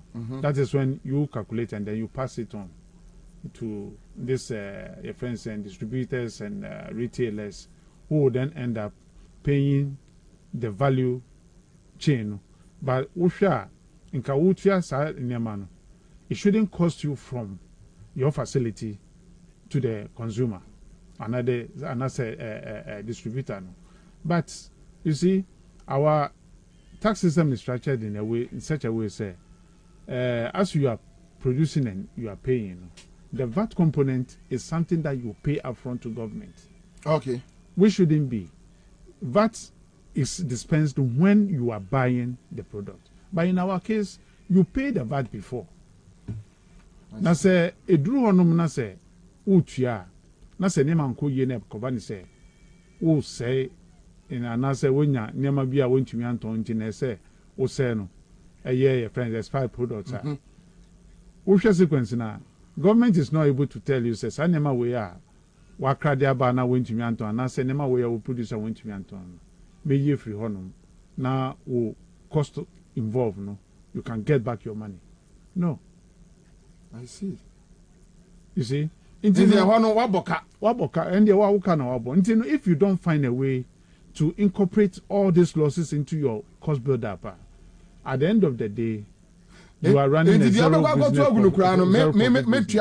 Yeah, you pay. You pay to the FDA, you pay to AMA, you pay the transport that will come and cut your goods to the facility, and then the facility. Your friends, composite side now composite now, you also pay for it. So you see the stress that you have to go through. Yeah. And so very profit and so why a confirm me using as example and say we share the product no more producing now very good products which meets all international standards. But the problem is, why are they selling at the price that they are selling now? Nobody. I could you get it around 4 cities, 80%. A big ton 5 cities, 80%. That's a pack. Okay, Ketuano. Yeah. 4 cities, 50 pesos. Ubeniano 5 cities, 80 pesos. 4 cities, 5 cities in some places. So are there no. Now, when you look which shouldn't be so. Which shouldn't be so. It's supposed to be cheaper, so that when the children are going to school, they can easily buy. Because I mean, you know, I mean to 10 cities and not. That is a and San Masiam pocket. You will pay around 12 cities for the 2. So are there no. Yes. But we are supposed to make a config, sell their product at the cost of maybe 2 cities or 2 cedi 50 pesos. So everybody can afford, or even less. But unfortunately, this is not the case. So until then, I ask the question, why are we producing locally at a higher cost? Until no, which electricity costs are involved, what they say more, and ensure, last time AGI, a year or more press conference, they calculated the thing at 172% for the cost of water. AGI. Yes, and that is the true fact. 172% for water. In water, then you also have to go and treat it and make sure, say, you get the quality water for people to consume. So, as we are talking, we share Nyama ACC, government keep on adding more taxes, and as you keep on adding the taxes, they will tell you pass it on to the consumer, which consumer will forever become richer, and therefore they don't look at what you are passing on. So out of the taxes, food and beverages for Mujili say tax wedding can you say Emma the pressure to consumers no so which are those taxes? One say as you are paying your VAT component to government, you have something that we call excise duty. Okay. Now, either you are importing those carbonated drink or you are producing locally. Okay. You are adding those excise duty to it. And on a fast tax stamp issue in the buy. Okay. And you tarin so your pump. I have tarin so your pump. Now, when you put this stamp on the insurance, say what you have excise duty, and yet duty you, and I say a tax excise duty. That's EXCIS. Okay. And no excise duty. Now, recently, we chanced on a document. I don't know buying every bobo when Parliament give us a call to come and then for them to consider certain things. I say insurance no. Yes, I'm between 20%. Oh yes, excise duty. Now, mekai nyamani be at the chair. The white paper that has been issued on these things are so flimsy that some of them want to me who say, ye dream of man who and I say, ye per se, ye raises car, edema, a bina, ye sick and to me boom wakuntano. Yes, I jibioma man, amana say, and I say, I don't understand. Montia say, oh, intino, when we look at the situation as it is, I can say, you still have to pay more because government need money. The what has been collected before, how was it used? Now we your miners say bibi a ye aduane produce wo krom. Nkan show there and say you tua ho tax at all. Say the be very cheap. Am obi atumi atobi. Because so the obia hia bia no. Onipa bia hia nsu ano. Nti bibia e fa nsuo ho value chain. Esenka yetumi eyi free ho. Bibia ye producer ye aduane. Ema ya pomodin we no. Nka say ehwe say sanema we no. Ye be ma ehu aketua yetua na say taxes a eda so no e be ba form. Say na be ya omemu no nyina ye benya ho. So 20% no omo de to so a implication is say nso na wo to no. Say we Voltic Vena Belaqua any carbonated drinks in the BBA. Special ice and all that. So some special ice and I say be a Vena say 2 cedis medium size no. Say 20% in a bar, which means me baba be turn say 3 cedis or 4 cedis. Yeah, we turn around 2 cedis 80 pesos. 2 cedis 80 pesos. Around 3 cedis. 3 cedis. Yeah, say 2 cedis. You pay around 3 cedis. They are turning 3 cedis. You better turn 4 cedis. Oh wow! That is how calculation now go. Now we shall say the way I say Nema we now cost over the period no, it's not because they are interested in increasing the cost of the product, but we shall maybe to say raw materials are the bar. I the best Nema we. Ni na abo no cost. It's say we see the no any stable. You know, see another factor. Until time be a city in Becosro, no. We calculations are why year and as projections are why for a period of about 6 months. All will go overboard.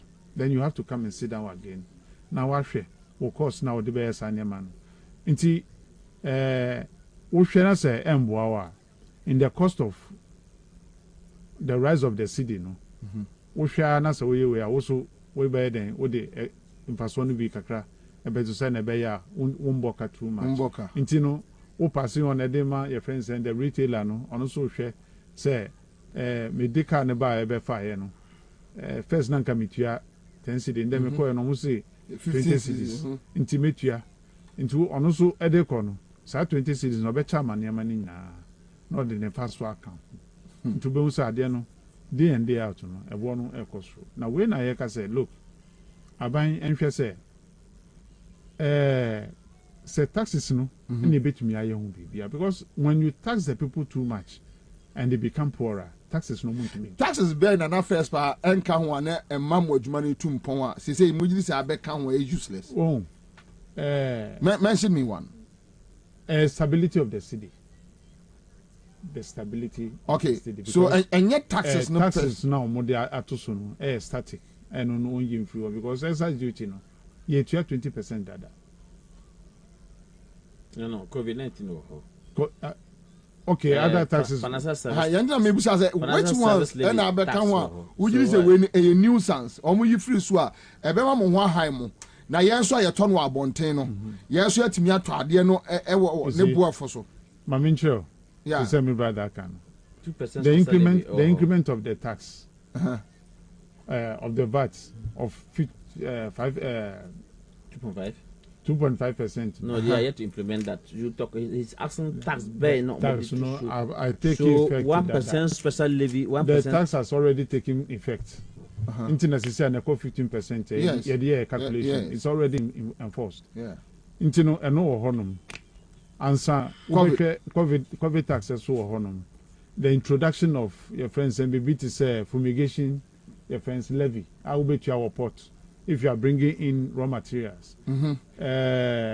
Other your friends saying transport costs and shipping lines no almost a while ago na me no for other station no discuss if your friends saying those charges are shipping lines no hidden cost amode ashemu sanema wo nyina no eba but aban side no ebi ho no mu a nka ebetumi eyi free ho no for industry wo ye ne sa it will trickle down to ye na your consumer no se na be ya at least aketwa kakra na yenya no sanko so krapo na product na ye ton ebejina bibi na fe no the most important factor to me, you usually determine the cost of product, the city, any electricity, and the cost of water. Okay. So, because then be as animal will be cost room. Industry also changes. Okay. Import also changes. Okay. So I there no. Yeah. Intino, we say then meet me a fast animal, but unfortunately we keep on piling. We don't mind when we talk to them. They said, but money a trade ministry no more engage you. Yeah, engage several times. And almost say. So, and never just pass it on, the consumer will pay. It's not you who are paying. That is what they tell you. Oh, yes. Or no way imposing the taxes, not see Jimmy. Of agree. Money are buying trade ministry share. As one catch them on. That is what I'm Bobie, you. Sorry, let me chip in. You asked some about taxes ben a buy way buy not the buyer. Yeah. Nah, you bet me abo. Yeah. We have to be specific because at for pim tea. Okay. A buy way buy no or abolish 1% import levy no. Adichia no the COVID-19 1% buy. Adichia no the special financial special or financial service recovery levy buy. Adichia yeah, recovery levy you're saying. I think it's 1%, right? Yeah, it's 1. Special is 2%. Now, 2%, okay. 2%. Now, a buy way of AU. President Akufo no offer AU levy by African Union levy. A buy way no offer 3% flat rate. AU levy is here 2%. 2.5 and 2%. AU levy 1%. No, African Union levy is not 1%. It's between 2 or 2.5%. 2.5. By way no cover 3% flat rate by 3% flat rate no 2021 there about 31st December and almost amended no back to the flat rate back to the standard rate standard rate now and non ma Kumasi Business Traders Association no and a good 4-year strike no what does it because at that time your page job say where open standardized tax. What do I say? Yes. The taxes now are now the recent one no and they had 2.5 now or the Bible can 12.5 VAT no. Okay. VAT 2.5 for the back. Ubi semia. Na one say special import levy no there were 1% and 2%. 1% was on selected items. Yes. But 2% it ran across. The you know, Edif, you know what? You see, he's asking say, I buy we buy an Yes. Yes. Because now Edif no but we were looking at now Edif was collapsed to become to form Exim Bank. No, there's no need for that to continue paying Edif fund. And can I say you free? Can I say you free? But Exim Bank no, Edif fund no can a cut Exim Bank every month. I don't say a percentage. What do you say? Now 2% special levy no. I have 1% on my balls, but 2% that's what. As we speak with you now, no. So 2% special import levy no. That's running concurrently in our books. So you have say, omo manufacture on my way mo, and omo ye production no. We mean we hold the cocoa for raw material, but on to import levy. A bit me at 0%, a bit me at 5%, depending on what raw material you are bringing. Because who say before so what the machinery bar 0 rated. Machinery to fix up the first. But the raw materials no. I would be going to production 5%. That's what I'm saying. Some 5%, you know, you pay up from before, no. It's only when you are using the raw material or you finish using it and you are putting the products on the market, then you pay for. You add it. But then this time you pay upfront. In Tinema no the banner say America just say expire. As you have paid for no. First no ka the bar, I buy no beje go custom offense and bond houses. So what there no. Now we now the your production. It be say you throw it away at no cost. So but you say you pay upfront. You if the thing goes bad or whatever happens to the offense the excess of the expired product no, or the damage that you have no. You bear the cost on your own. No, benefits now when you free that side. No, Abaya catcher say I will not be able to support you in that area. So you pay upfront before you take whatever. More dealing with COVID-19 1%, recovery levy 2%, AU levy 2.5. When it cuts across every import. It's not for only industry. 2% special levy. Okay. It cuts across for every import. Okay. AU cut across. AU cut across. Financial service recovery levy cut across. And our momo side, you know. My say Busebu, because this is the second time. Taxes ben ujiri say, Ade we nko muyi free wa. Ebe boya me hwan han. And answer moteswa. Obi say import and manufacturers. Manufacturers. Oh, manufacturing no.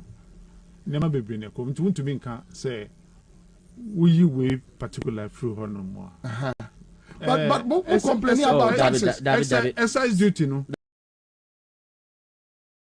Sammy, sorry. The cost of electricity, production cost. You tariff is killing industry in this country. I know water, sector. No. Have a special your friends and levy, and I say cost of electricity, no. Industry and your obio use machine they produce in Yamano. On to a certain percentage of electricity cost, it shouldn't be the same. The borrowing costs should also come down. Where countries be no more. Which means on commercial level, no, abino shena onya will be more useful for commercial purposes, no. It should come down because at the end of the day that translates into consumption. This is all that we are talking about. Okay, ma menya juma kitu ebimra. Mene Ora John Dim Komo na chairman Akwaba. Nyame adom boko na we. Okay, me pacho, who you manufacturer? Me pacho. When you masana o produce? Me produce oil, vegetable oil. Yeah, the chini my. And I'm produce building material. Okay. So, roofing sheets, kitchen cabinets now there. Okay, so yati say more complaining severally. Say issues were local industries no what are some of the issues? Ini asam no there. Oka na kwaya asefem. Esan say yani eji ayake bia but baby omu do ka kotu no. Oya hu hwe yi. Ni titru pa any exchange rate ayedu queen because oya den raw materials no. Over Febia China, ne Europe, and the Abba. Number 2, with duty, I say more. Number 3, imported beer ni krumha, Obekase, Niama Bedu krumha, Oda. Esan say, who kotano, Niama Mienu na o dream. Say, over sorry and Opana customs, duty rate and society. And Kanka and Sisaya, a yet they are by Tuesday, dear, a better son. Aside the no, who got an Ankasa who be sound with over sorry, no now contain and they support one. Are they? Because when it's about to know, now, yes, you, ya Oshing, now penny of a sentence and Mebo, Abra, over John, Abra Yamau, any proud notice. And I say, Bia, me 35 containers.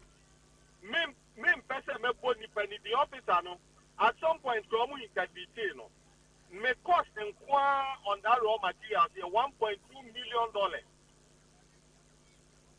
Wow. 2018 March, almost October.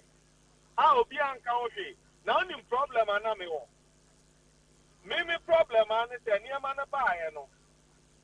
Me duty I had the man no. Me cause me competition near the so.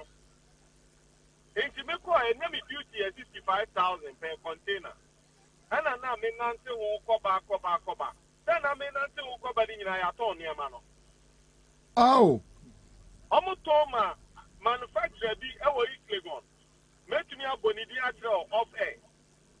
Iti why is na ba ko na frame me say what for now near me who company is in for near me who and I'm so we are sure okay meanwhile so that time that's 2018 still price perform we are here a bit see that and I'm got to me 92 be a check on a bit and I'm a plan me who pay loan kakra the source I do cover near man. I'm a near man. Later, come to me, Ansah. Almost catch rain. Bronin of supply near Manocran and Yam Siseno, or Bagana, ye customs, headquarters upon your butter. Intino, all cats away a manufacturer of Kumuha. Psychologically, no one won't some of it dealing with. Aside that, and let me know, Kaseya, meet the office. And I make a tell me office for say, look, near my boy, they say, Obi and you over Kasegana and a real or Tiano, but near maybe a while, you what you are not electricity ring now, never be child lighting, never be child lighting. Into Nandia, Mumma a prepaid. And they say, you could have 50 cities I had a because baby, I do know, Obiania and compare. And so say, no, Kakrana one I told to be managed. And no crown on Montiasi. As a manufacturer, no, near my baby, it's a woman that I wouldn't plan our planning.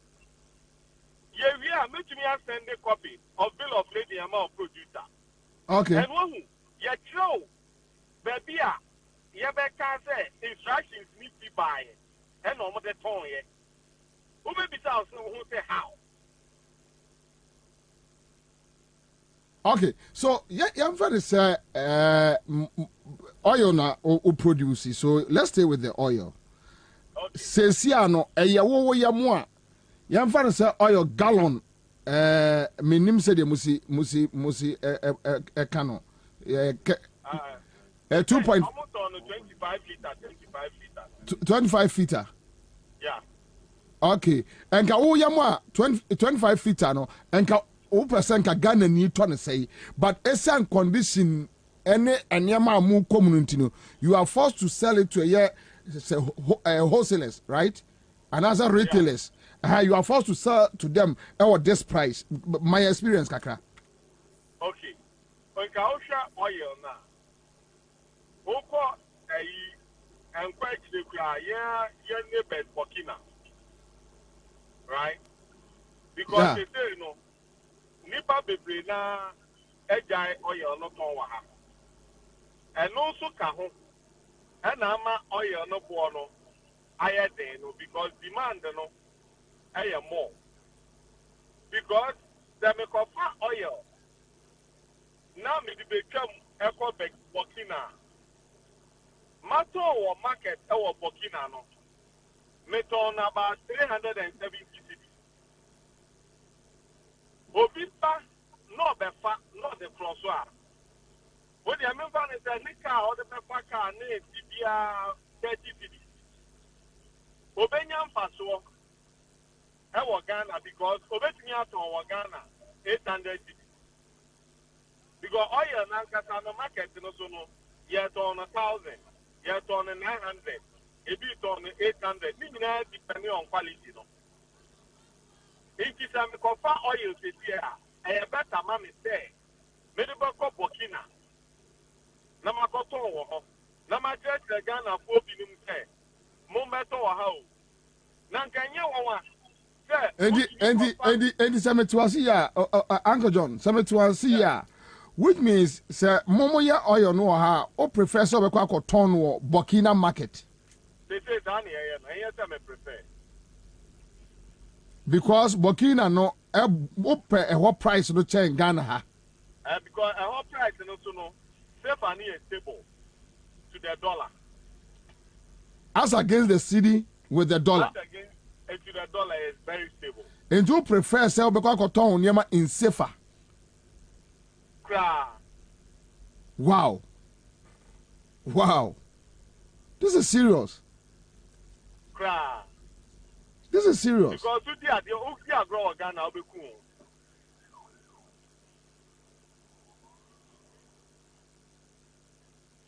I see.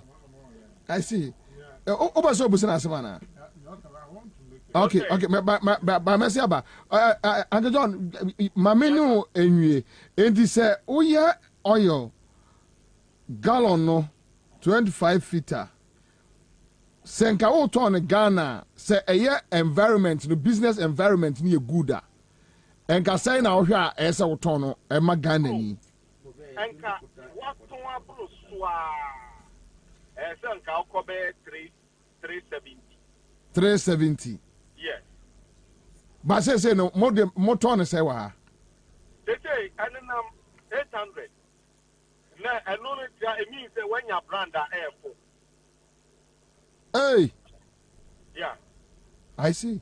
Okay. And brand known brands, no, every number 1,000. I see. Yeah. Okay. All right. Yeah, that's it. Yeah, that's so wajim reni akasa. Yeah, that's bebre. Of agree. Another situation on our hands. Your bibi aye preno. ECOWAS commentaries. Yes. Anka I expect to say by now no. Nka Ghana betumi ejina ne naso afa sanema we na who produce so say we import you import no aban na be che production no aban directives no any incentives for the industry no na be ma ehun say industries no be survive and someone survive and as wo kra de abaso a e wo se na obeye na e be ma local industries no so e be survive. Now, your neighbor, Cote d'Ivoire. Yeah. Omomo yusu ECOWAS, your friends and tariffs no to the core. local production for oil. It's only 10% tax and omutua. Anyhow, mutia. And a chrome hano. So we produce here. Tax I will be also no. What they call Cote d'Ivoire.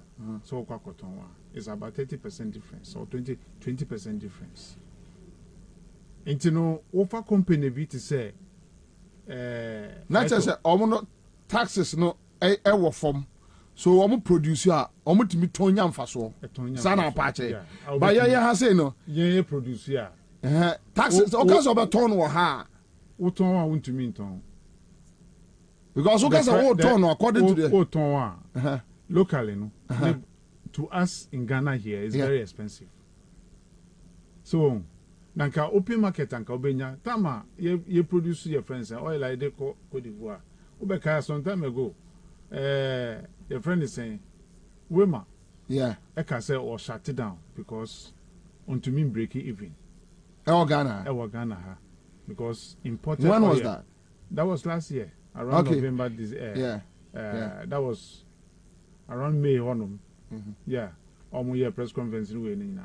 But we besides say, if you look behind the whole issue now, what was militating against them or need to know to me and produce and as someone break it even or your local production within the country because of the friends and the costs. I need to know no more Air Force and say beya in increase your friends levies nibi for imported or your send a beya on bet me at home. But you see, as they are producing the raw materials, even the cost of that production of that raw materials in this country, very expensive. You see, and now when they try to export to Cote d'Ivoire, which has the biggest market for their produce, when they try to export to that country, the price at which they were giving them was more than 10%. Within the local, friends, the Cote d'Ivoire local production. And then who they now they buy more expensive. How can they buy it? And then omuntimi and I'm sure say, Ninajna are buying in. Yes, money trade ministries here. Mono omudin komo. Almost so pass it on to us. Almost the bentino omuntimi nya ho hwe they just want us to suffer. You see, when you meet them and you discuss your issues, yatio. Family you realize as nobody is talking to government on any issue. Because when you go there and you talk, they will tell you the economy. But whose fault is it? I say we should bear the blame. So I'm out for AGI production. Eventually, if we are not careful, production will cease. Mercy about side view. Your sex are sending me a message on our Facebook page. Or say, Commander, what the oil man is saying is true. I can import oil 25 liters from Boga to Kumasi, and it is cheaper as compared to what is being sold at the Kumasi Central Market. Okay, so David Agbanyega is here. Shamaba Idna says Kufado. Let me leave this one and move on. Now, a tester here says, Bobie, now what the man is saying is true. They auction people's goods just like that without letting the owners know whether they still have the money to pay for the duty or not. I once saw Osu Bempa, that guy at the Ghana Gas.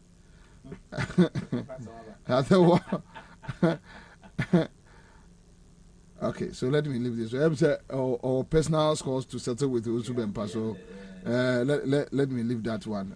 I don't know because I say okay auction room and they be say who will be or and the amount for me no trimundi but my your friend say many have been set akwaba my member I won't go bit so I will go bit my main shows our video way and ra and obi a shoot here at the Sunday from a year port. Yeah, who video Golden Jubilee Terminal. So down there, you know. Yeah, okay. So, all right. So, this is Golden Jubilee Terminal. Me right. Yeah, this is Golden Jubilee Terminal, right?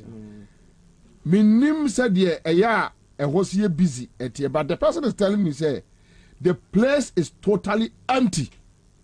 There is nothing going on our Golden Jubilee Terminal. Obi chase bibia nkoso. And this is the current situation. It seems like the place is dead. And yeah, chase obia okachem say enra beye 4 beye 3 ewia 3 all your video ya send me no. Na onipa da se ni bia ni Golden Jubilee Terminal. Who obia ho. So I will go with this is the situation where you fear. and as Claire said, now people are not important. The idea is so yama taxations no name discouraging crop for. So say local for those also local for those say manufacturers or more bread. And obviously the yama I won't be scarce in the system. But this is Golden Jubilee Terminal. I will go with you can so afraid Director General of Ghana Port and Harbour Authority. Who was a question? Yeah, we go. Me, Director General. Me, customer for an actual for paying a man. But so obviously, I have a fear. Men that men. Bobie men that. Bobie, President Akufo-Addo appointed to be or Tema Port, in front of the Director General of Ghana Port and Harbour Authority, in front of Mr. Michael Lukoji. Kay so friend na ko so anti-ma responsible friend director of Tema Port na on response but on him me cheuti phobium ene anapa we ya koye meeting wo onim se Tema sisi no custom division no omonye the first in history oba yes sector commander Tema collection the 2IC aye so also aye oba nte enne na ofre yes stakeholders na our port na say yembehia ye man akwa aba na ono so ba ochechese say ono oba no the success depend on yen producers no the failure will depend on yen producers no so no opese ono ye di nkita ho na obie ne office to ono ne 2IC na yes mami ne friend Madam Ajay na ne 2IC ne friend no putu keke ona putu bibisa na yene give aka back afa ken mu na adi nkita ho ene na bobe de ye hun se mami no ne suban ene ne nimdie no se ebane sa ejumna ebe good ema industry no be koso moso no ye kan sana ejum ebi wo ha asam na ebi wo ha ebro mami no say on fako national headquarters. In fact, even commissioner of custom krampo most of the issues no enye dia onokasa batimi ononkwa batima ye unless say on fako ne penyi ho friend commissioner general na free ho na omoboko minister of finance ho Golden Jubilee that empty no every policy formulators, policy makers to say finance minister yeah for the past 6-7 years now no mbeti me catch say Bobie onye idea ye di baba fie me hunu wa me kuro ma me pam no so yira ba me kuro me pam no kana for that da onye idea ye di trafie so obi ba kok obi so obi just baba ye di trafie say fungiti fa police ni be no be court na court judge person mano sentenced na court be he nipa na nim no say wonye nipa ye betima jaw ba kokota nipa ho ne amount say 100 years no ken ofuru ata sa pepe note ombu hwi ombu cabinet ombu obi biara na one teacher Lancaster okasa so na Lancaster your cabinet minister yeah 80% 80 MPs now call Flagstaff coming on my pay no so tell some on my pay catch from say time I watch can show your campaign no way really so no catch and then say on my pay your shuffling what is it can offer that yeah you know that's it what you ya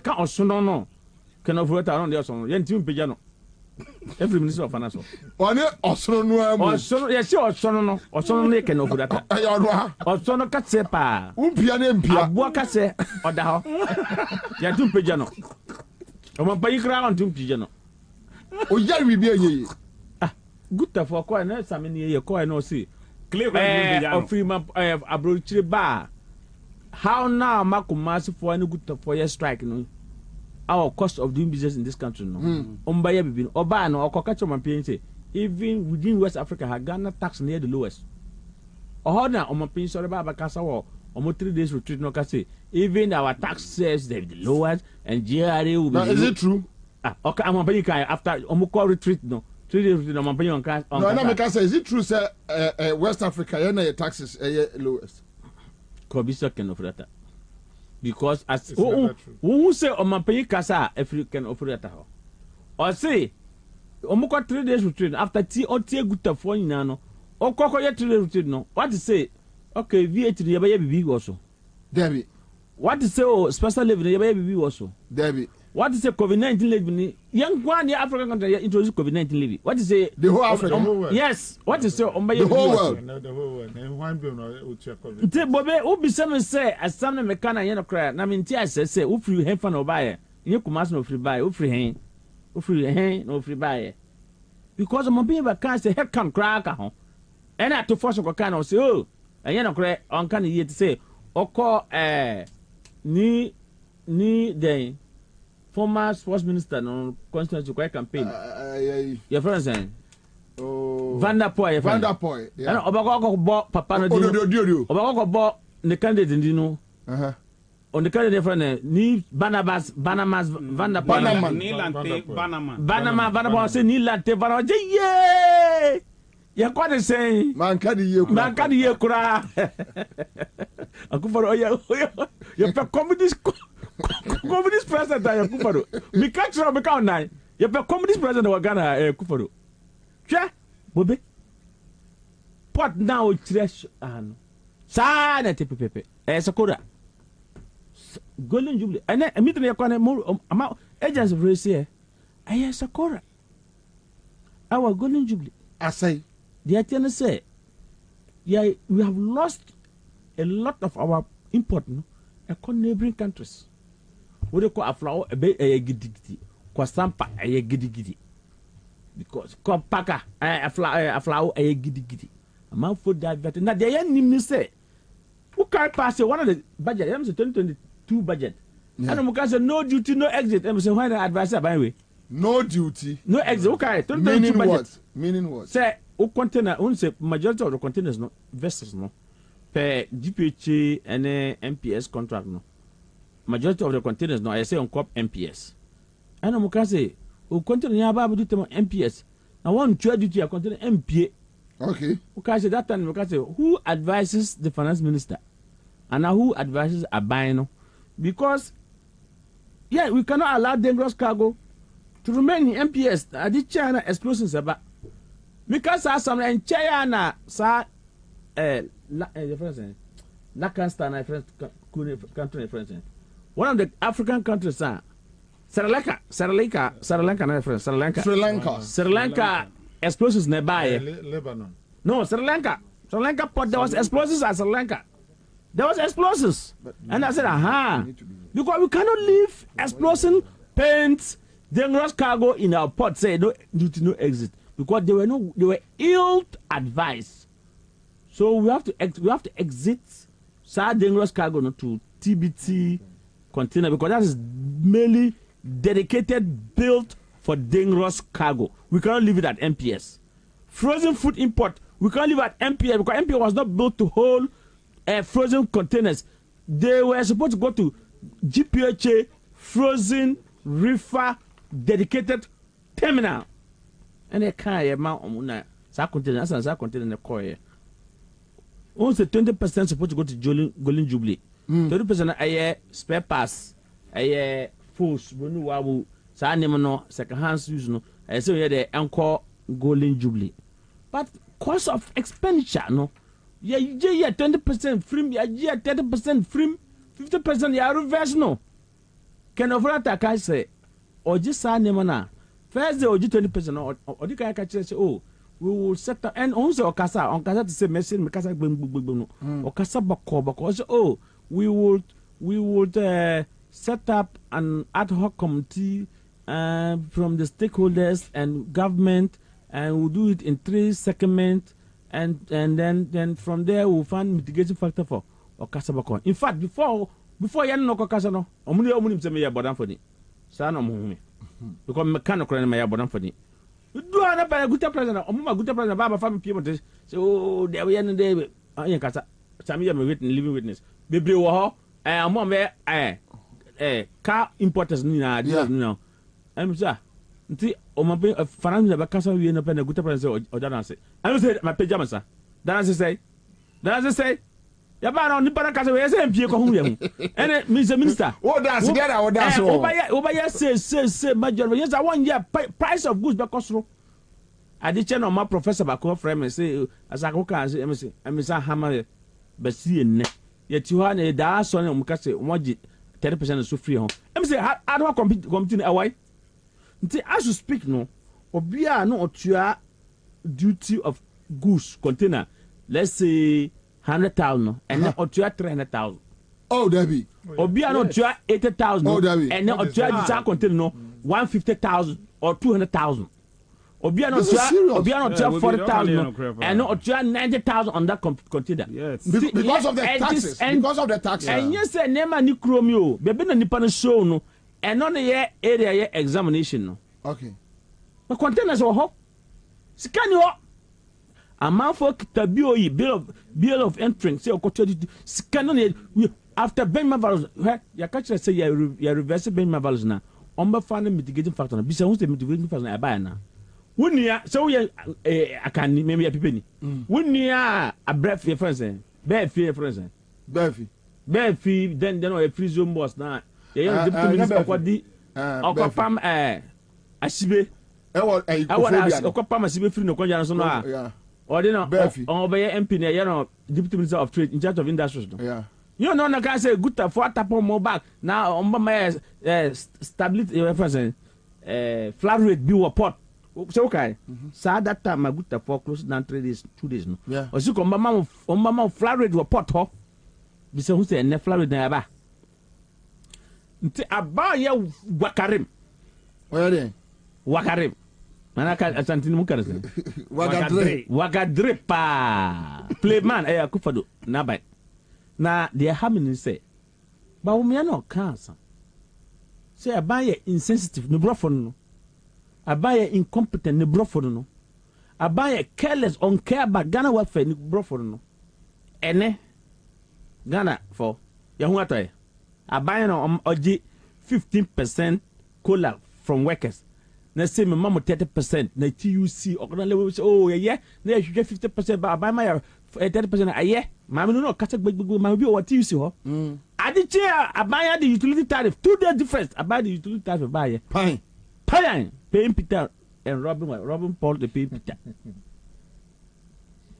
the financial strength of ordinary Ghanaian our Ghana Bobie that's the same thing no changes usoro wa anura oside ya maye nko debt as domestic debt exchange program we will crash now who crash them we are just a kind of rata and sika wagana ha I doubt it pensioners pay we see ubaje about 35 say o my 2% and then 3 years hwe me so pay aboaka say ko finance ministry oti ho bo on say susu me say susu babata no o say slippers obi ka say yare ne yanka nipa na obi a ya bone somebody say ya bomb patch on yare no huntem obi say on huntem obi a ya somebody say who pensioners no mo ko ha nura no ka bai ba no mabo say wu abi wo it obi say kenu o ya wudini owu obi say kenu frata huntem me say pensioners no anura omo bai ba mo ba ho omo to national anthem over 90 years people omo to national anthem anura omo to national anthem kai say who omo ni abri pop Messi na president Akufo up to today oye reshuffling unim so kind of rata on Canada because on we your friends IMF but who Yankopon or to say a weir or to say yimse. Uyima, we are by who's a time of worry me. Time of worry no if oh moon the quiet very studio. So you want country me. I do 2-3 months. Ah, man, I don't know who she is. Oh, few on ah, man, who has been come from coming. Few on the only Yamasa. You only him Sanaba. Him Sanaba, the first born. Men not something who you said that. Me want me who were 2 or 2. 2 or 3. Who is Mammy Ade? We are a few. Ah, my way, me found few you only Yamasa. Him says sanity. Who fancy that? Ever out. Ever out. All right, so me catch you say asama alanko jokche me te kan no say MVP abawe no ebema 2024 mu ni asamba kan no ene krodo me te say Palgro governance spokesperson catch alanko jokche he should shut up who say enura me nua ba wo me okọ legbenru iye otra basko aguboro tra no num e kalipo or that's what Calipo. Sa 419 campaign no mudi we are 2016 embassy. So which means importance no you are ganging up against the government. 24 now in history for time could do Rolston is a controversy form. So okay. As an origin. Yeah. A controversy form. Yeah. Who pay a controversy form. Yeah. For time. President Mills time. Joe Mama time crampo.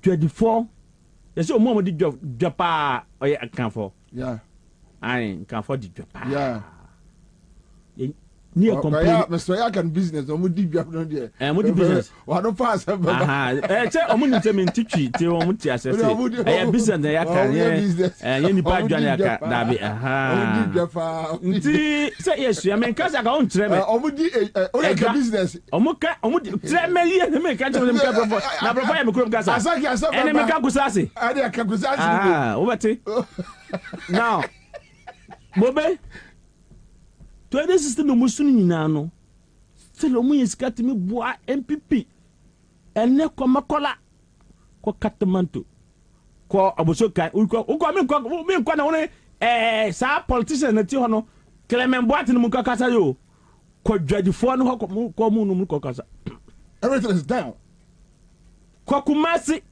omba bawdua omba fan antua bawdua omodwa abanu hwe me say o kan production o ka o ko bo AGI for from Edugan fit time ko do ene omo your politicians. Just a minute. I'll be back. No? Just a minute. I'll be back. All right. So, maminya adwuma we mrase sia. Sempe bia ba. Wo pesika akostati adwuma bi. Wo hia bosia akere wo dwadie mu. Wo ye government na private worker wo hia sika de ate wo hot bi so. Wo ye bosomi adwuma wo hia scan tempa bi so. Any na quick credit be ma obosia mo achia ne kakra eye collateral free loan na susu savings account opening deposit BRNim de hia ne se wo ye Ghana ni na wo Ghana card se wanye adwuma afi we mu de kodia na wo na wo pe o excuse BRNim for quick credit it was 0302 200 390 and 0596 920-833 number for BRA Frewa and quick credit. Shannon so say quick credit and malone our internet so. Ain't Shanna Obiara and Dadao. Bank of Ghana and Momu Dedi Hukwain na Kaise and she shared down. Quick credit. Lending made simple. Give us P capsules. A memory. Manum bia benemua. Kani mitutu ya na minkuma bwa sese die. Betu esa kum menia G. Give us P capsules. Give it to me, baby. Give us core capsules as well. A man meme nyina akoko yade. Sisi yade amamanya yem timotete womono. Yedro no. Manum bi amama de me ho. Give us core capsules. Mrs. Moye ding. Give us core capsules. I give it to you, baby. You give it to me. Oh, yeah. Hey, give us no. A man need ya bebusiamu papa. Na bema ka give us P capsules. And ni give us core capsules bomunum dia. Na eni jeni ahwodeno. Wabrudo. Give us P capsules. And meme what if you do what you do cronkwan efa. Give us core capsules. A pain for a batter one more menu for an inquadawin if you do me nunca home. And what draws to beer motiphone give us Herbal Center, Teshi Mobile, and Teshi Adriami. Phone numbers 0543 222 470 and then 050 68 FD Ashasha Sa Ejedi and Krato Imu Aja to Musa Eye.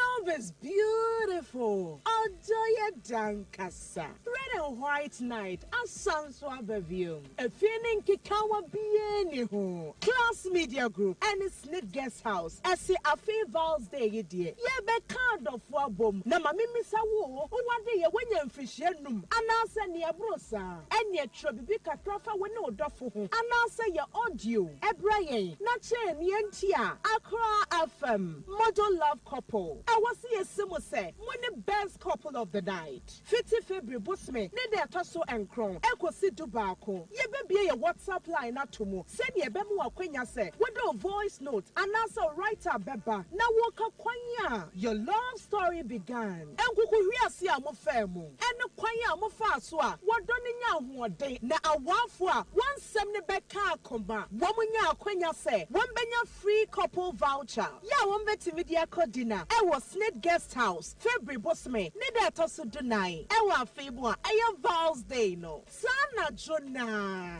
I want for wedding kunim. Ewo how well you know your partner seriously so. Ebenya special treat to say, Wamba Kokoda Cozy Hotel. And if one you know, Yevia, yes, some mama spa treatment, Eddie Hampesa, Yedi Jo Mokwai, Nasawo Ba, Mawafadie, Enye Fita, Anase Koko, Ye Chirawajo, Ewa Snit Guest House, any police headquarters division anymore. Na sa dwumadie way Snit Guest House. Any Devs Maison de Beauté. And a Alpha Hoka. Number betimi a WhatsApp ye 05000 26135 0500 026135. Power so dwumadie mo. Asaba biomo.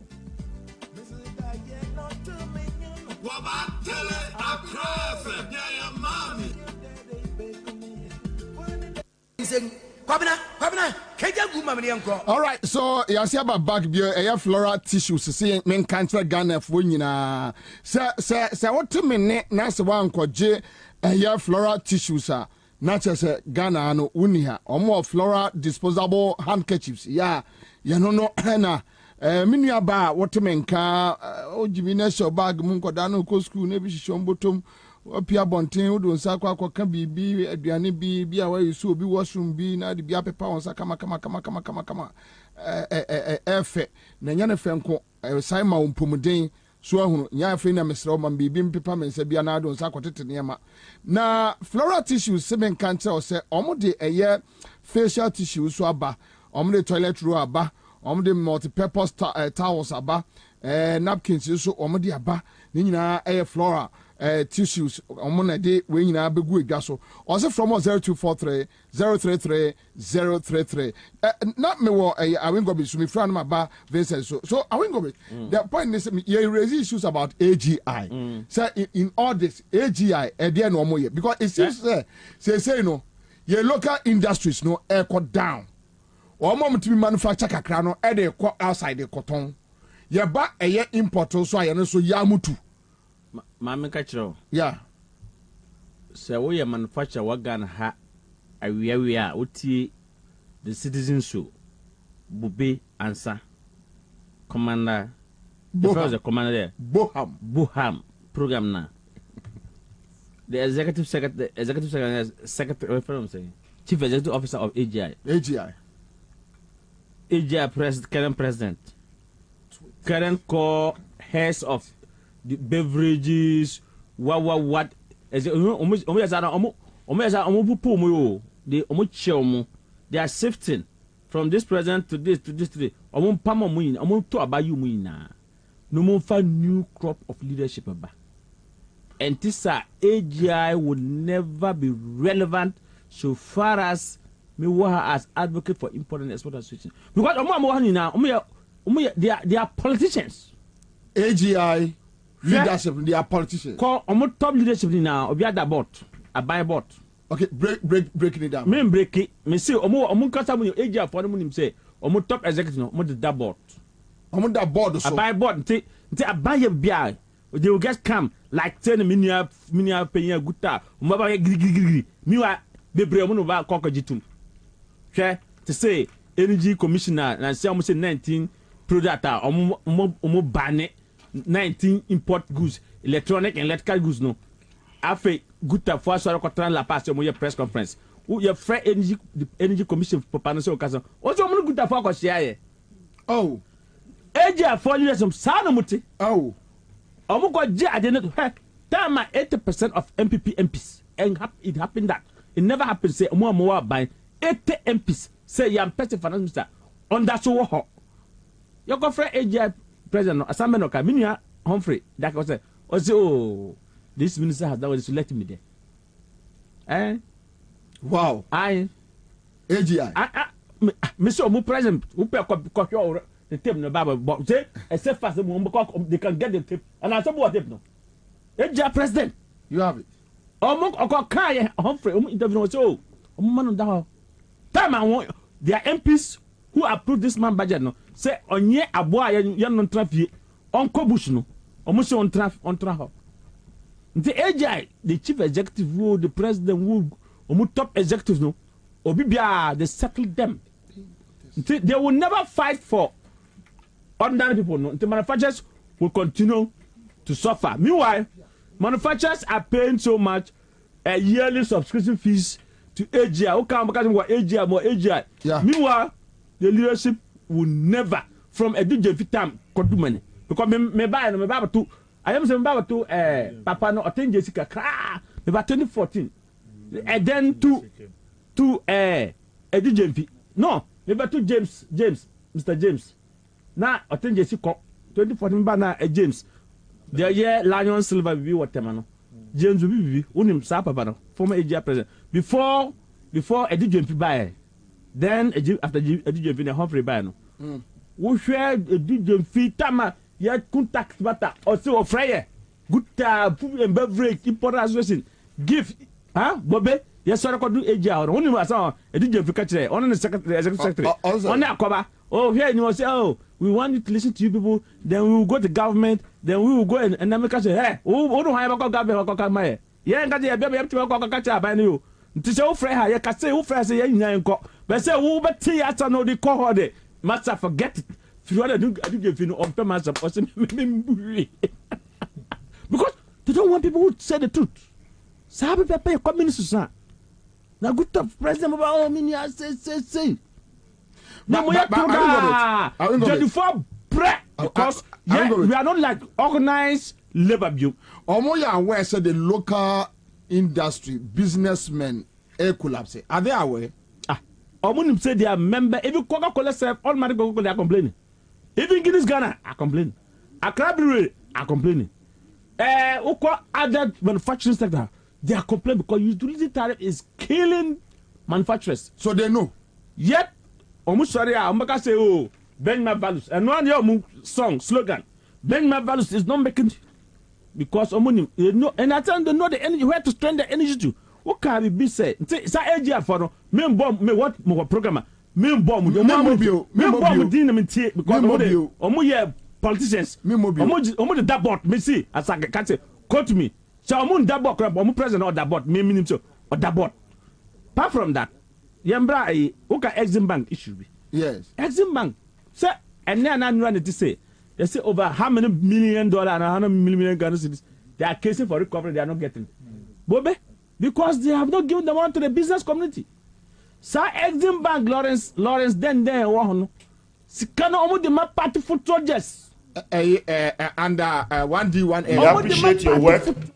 The times can be different, the challenges can be numerous, but we in AGI believe in hard work. The rail sector has been the hard work, and we have been in this space for that long. We believe we could circumvent the situation with you and your team. You could count on our support because we love to do the hard work. And we will offer advice and offer suggestions and alternatives. Our prayer is that by the end of the day, the output should be in the testament. Anyway,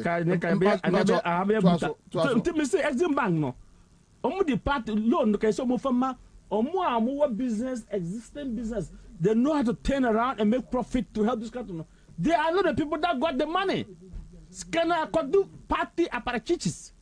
And so Scanner, I say, I call more. They see their cases, they are trying to recover. They can't recover it. It's going to be bad loan. At the end of the day, they will go to their Bank of Ghana. Even they are almost like Bank of Ghana. Yes, I say almost a Bank of Ghana. Almost say finance ministries. So they will write it out as bad loan because Scanner among and the among party full soldiers, you know. And at the end of the 1 million, they write it as bad loan. Now where they? I can't bear if they can't recover it, they bro for me you see bad loans. Mamimra a importers no emra sisia. So Vincent Ayete Odonko, executive member Automobile Dealers Association of Ghana and TTF Ghana. Chairman, now importers would ye a year and comma of agri any dia. Obviously the local industry, I mean there's nothing good to write home about them. Then you are talking about a year importers and exporters. Almost so obia or advocate more etiase, but who will business anymore? Give me the figures. What is happening? And Moncrophone by economic aside, or say as a 2021 now to me imported containers almost 20 something 25 30. Now why import to 10? I'm not even sure. Or say the 10 about Ghana. Yes, sure. Okay, Bobie. Yeah. Commander with the Mammy Aquina and Michia Nipa Mianubi, Michia, Accra FM for a Tifunina, any Union, list well. Yeah. Last one, Mr. Ofuri Foster, Oya Chairman, NDC, Ward 4, our Palace Town, Bawi, Accra Michia, Nejumapa, Obo. I don't consider MP. Debbie, Mibra Penny. We appreciate your work. The times can be different, the challenges can be numerous, but we in AGI believe in hard work. The rail sector has been the hard work, and we have been in this space for that long. We believe we could circumvent the situation with you and your team. You could count on our support because we love to do the hard work. And we will offer advice and offer suggestions and alternatives. Our prayer is that by the end of the day, the output should be your testament. The ability to circumvent this current position is a test to your agility, it's a test to your agenda that you set up. And one thing I've come to learn that when you make pronunciations, time will be the best test. Myself and my colleagues, as we strive to our path, creating businesses and creating employment, have weathered this test, have bounced back, failed, but testimony is in success. Honorable Minister, I believe strongly that AGI's view on what is happening in our economic space and in our country is that some of an opinion calling for your exit, whilst others of the opinion of you staying. The president also has an opinion, believing that he put him in the said position. We believe that the exit of a minister might not be the panacea of all our woes that we are gathered here to share with the minister. The performance and ability to circumvent the position we find ourselves should be our trump card. There's a curve, you and I know, that when we started our business, there's a learning curve, there's a period of learning. And after that, you need to stay focused and execute. As challenging as it will be, our support to our government and to our nation is most paramount. To us in our micro space, It's our business. But the aggregate performance of our business will give an assurance to the macro and bring stability to our country.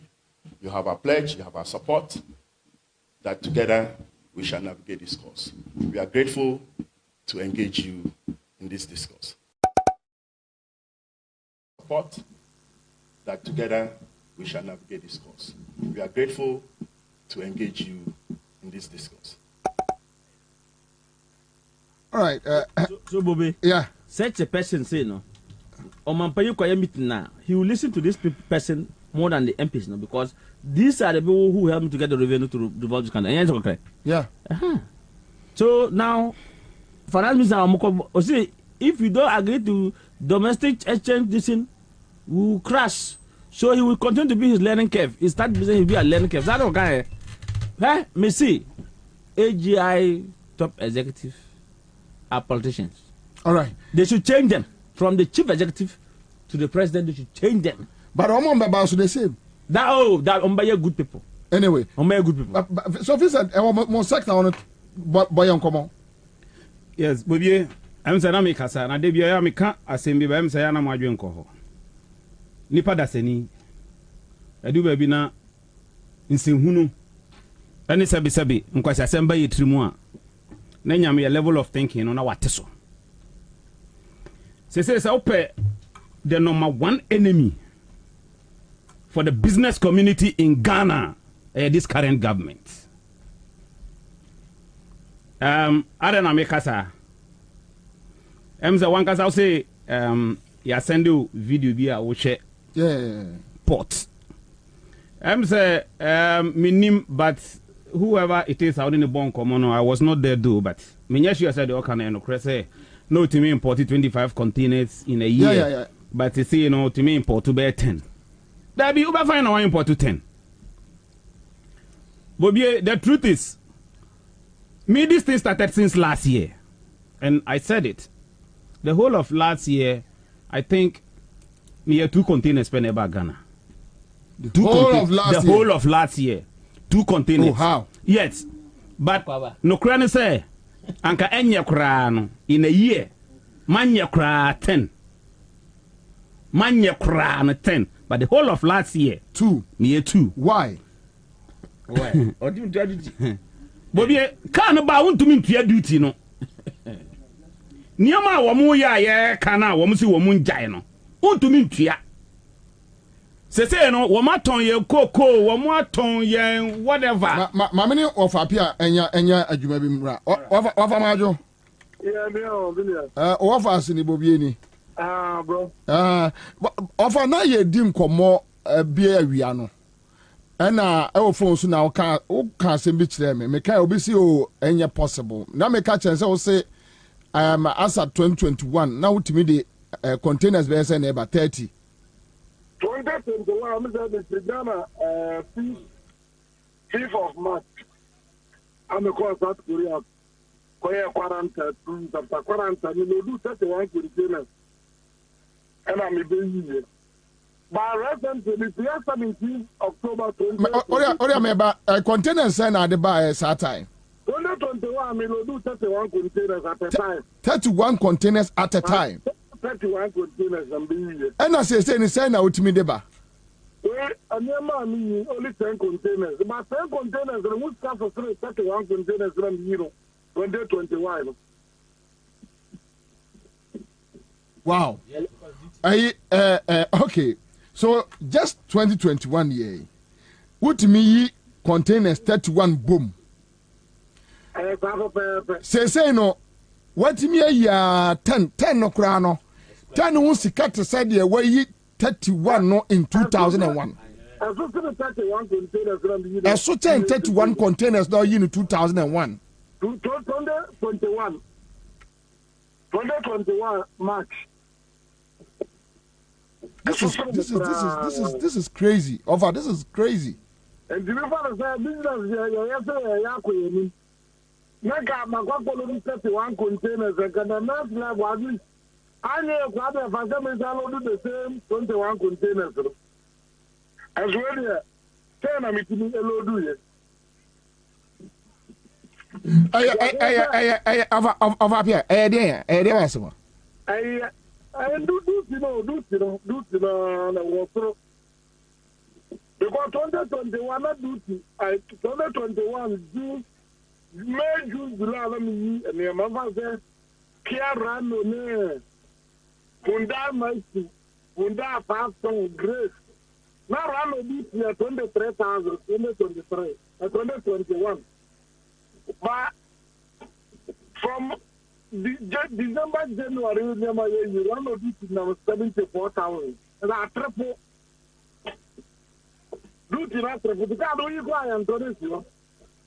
Na over here. I dear way no. Mona also say o mind betum pon a businessman na moment can circulate. Enti money aban na kasa. Omo kan dey because it seems like a better frustration point. The Gusuno aban kan was a place but okay and go okay, good. This is a do everything, guys. As so, we have boys a direct Peter for where the 4 strangers. Yes, I'm going to move it. Meanwhile, I may pay direct. On side, inquire. Meanwhile, I may pay direct. Where the 4 AFD strangers, a Peter 4 and opposed to a moment, sitting as a dependent. And totally division of labor. The distribution will be a house like a craft. The bigger or the Nabuja. If you are a wood, I have a voting in our family, and I have a bomb.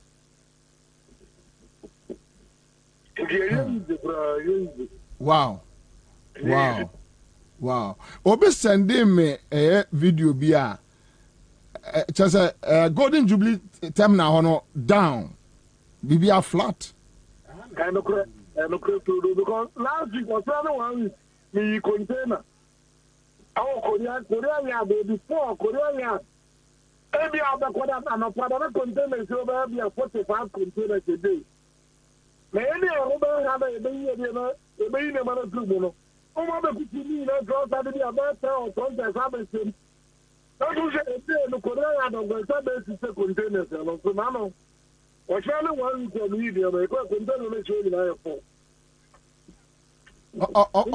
up here, maybe our question be so why you man hame.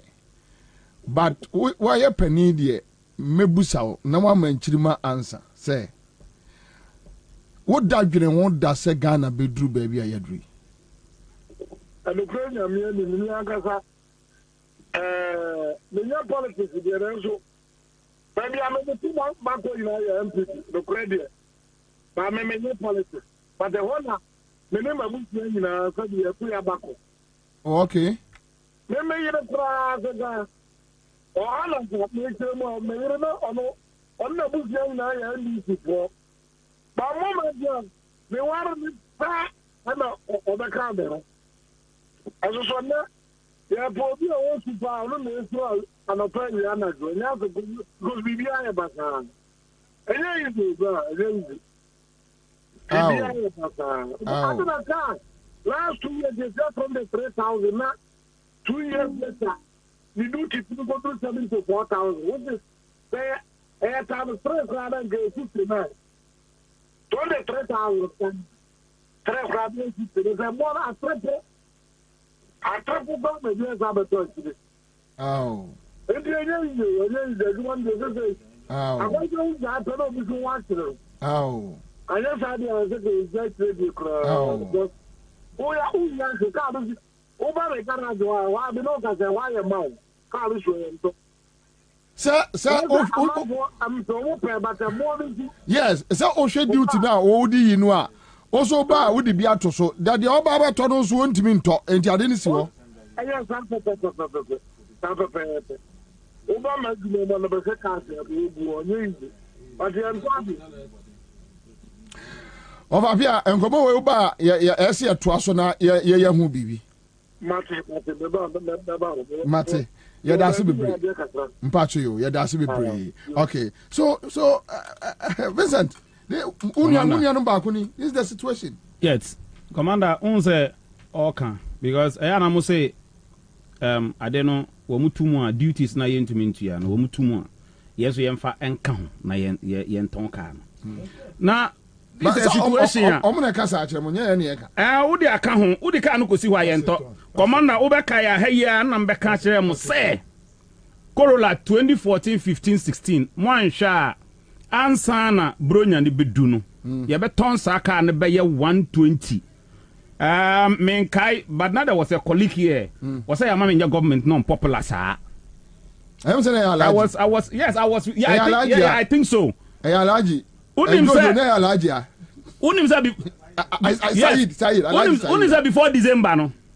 before December no. Raw one I Nikki no. We were selling it at 140. Say Upe Corolla 14 15 full option na. So could have 160 or 170,000 Ghana cedis. 1.7 billion. Yes. Me knew ka say me raw one ni BCC me pay 145. Hey.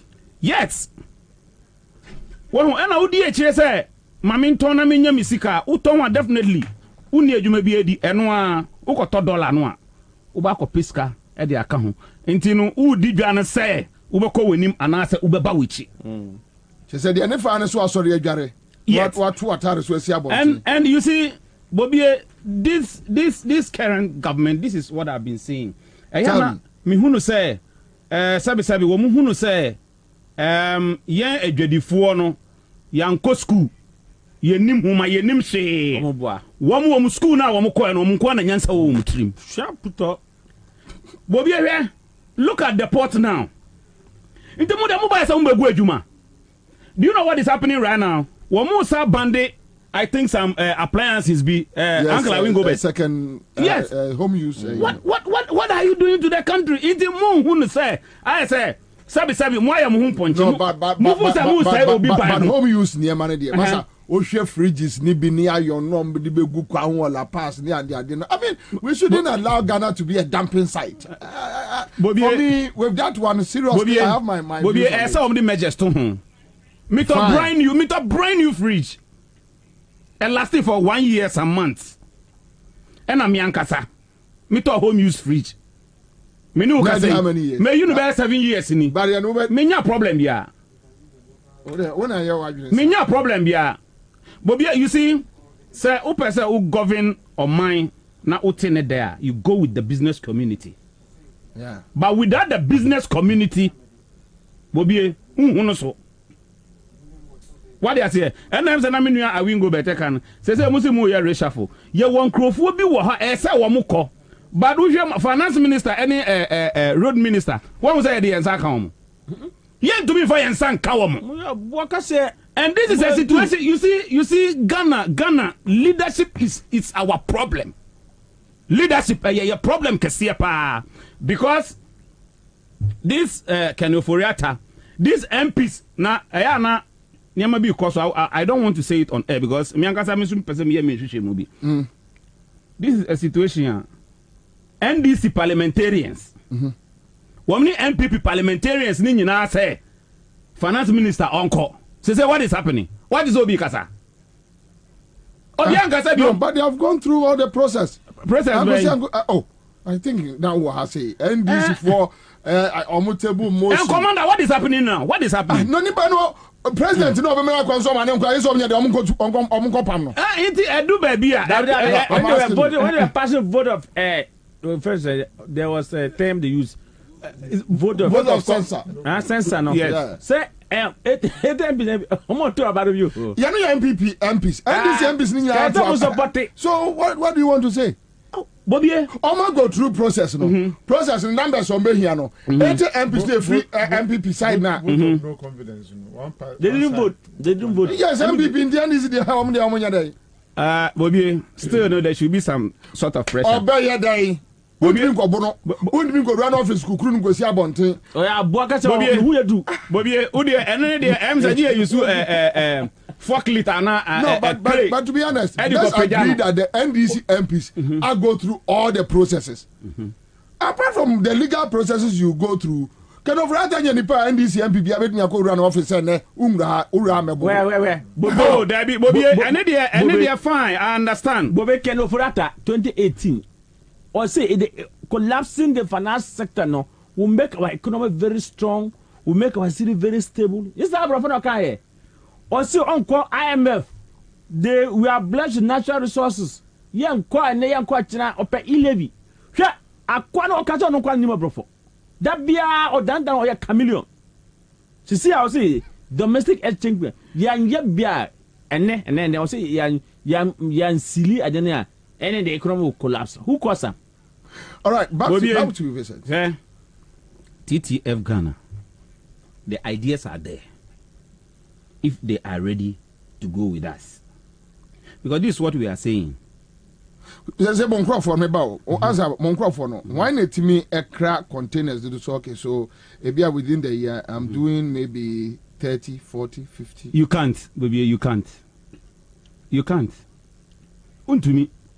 Ugru sika be because the thing is okrabasa when ya duties car abane be fa car because wakra car na be do no bobi wakra car na be duru no anka we go be them say if I'm right I think after 4 days the abane will be charging you something we called interest charge on the now bobi interest charge you know loan be na odi amamia oji interest charge and instead we housing charge kuraka in account what was our mobile and chrono yeah when ya ka they will not listen.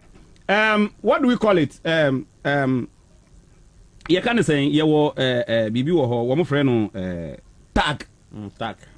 tagging no wo ma form ekuo bebre e wo port ho we aba be hwɛ ne de no afi na we ba at the end of the day no move frustrate you e wo port ho for nothing.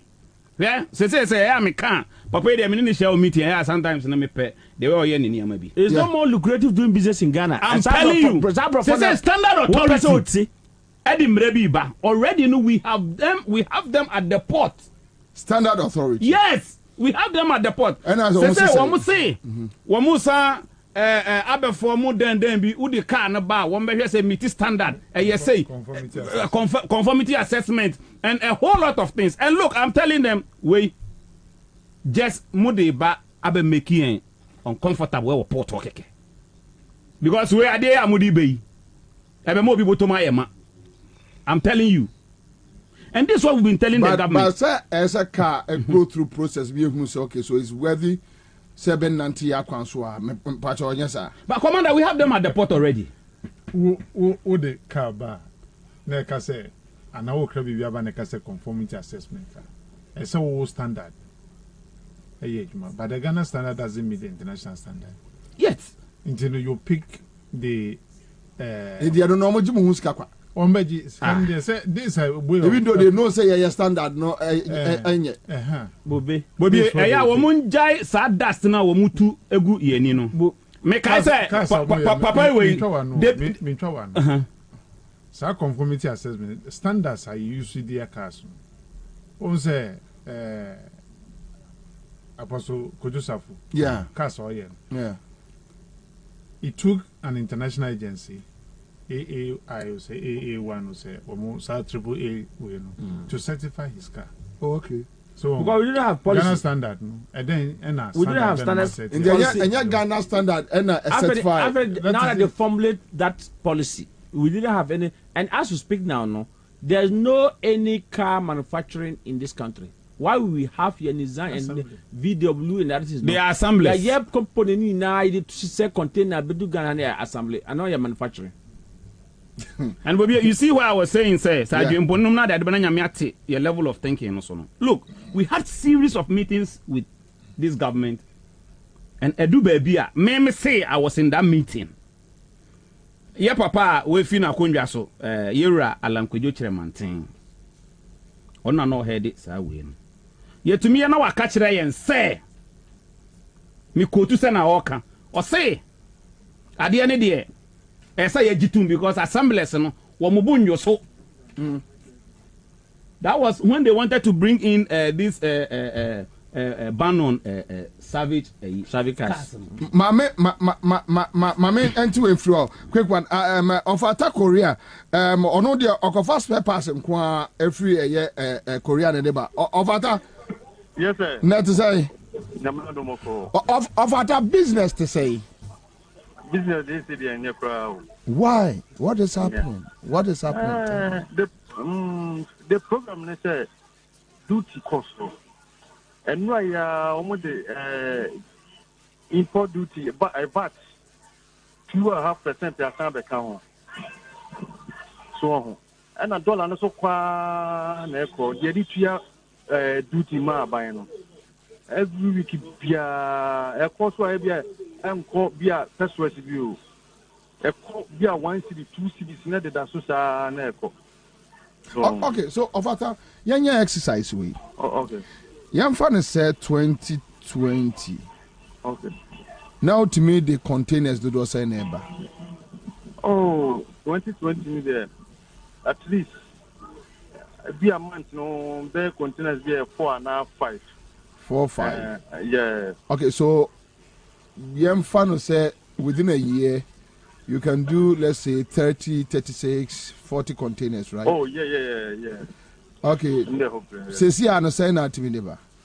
Oh, there's a lot about about transfer, about 2 months, 3 months, to me. It's just easy. And about so marketing in it. Utia higher purchase, Utia higher duty, you know, what's $2 higher. None of man cross buy and talk. Oh. Across what you that so be Jaya Jumawi. Oh, I know money about any day obey their way. But just if you can share an essay. If you can buy an about because you say no, ultimate yes with the same.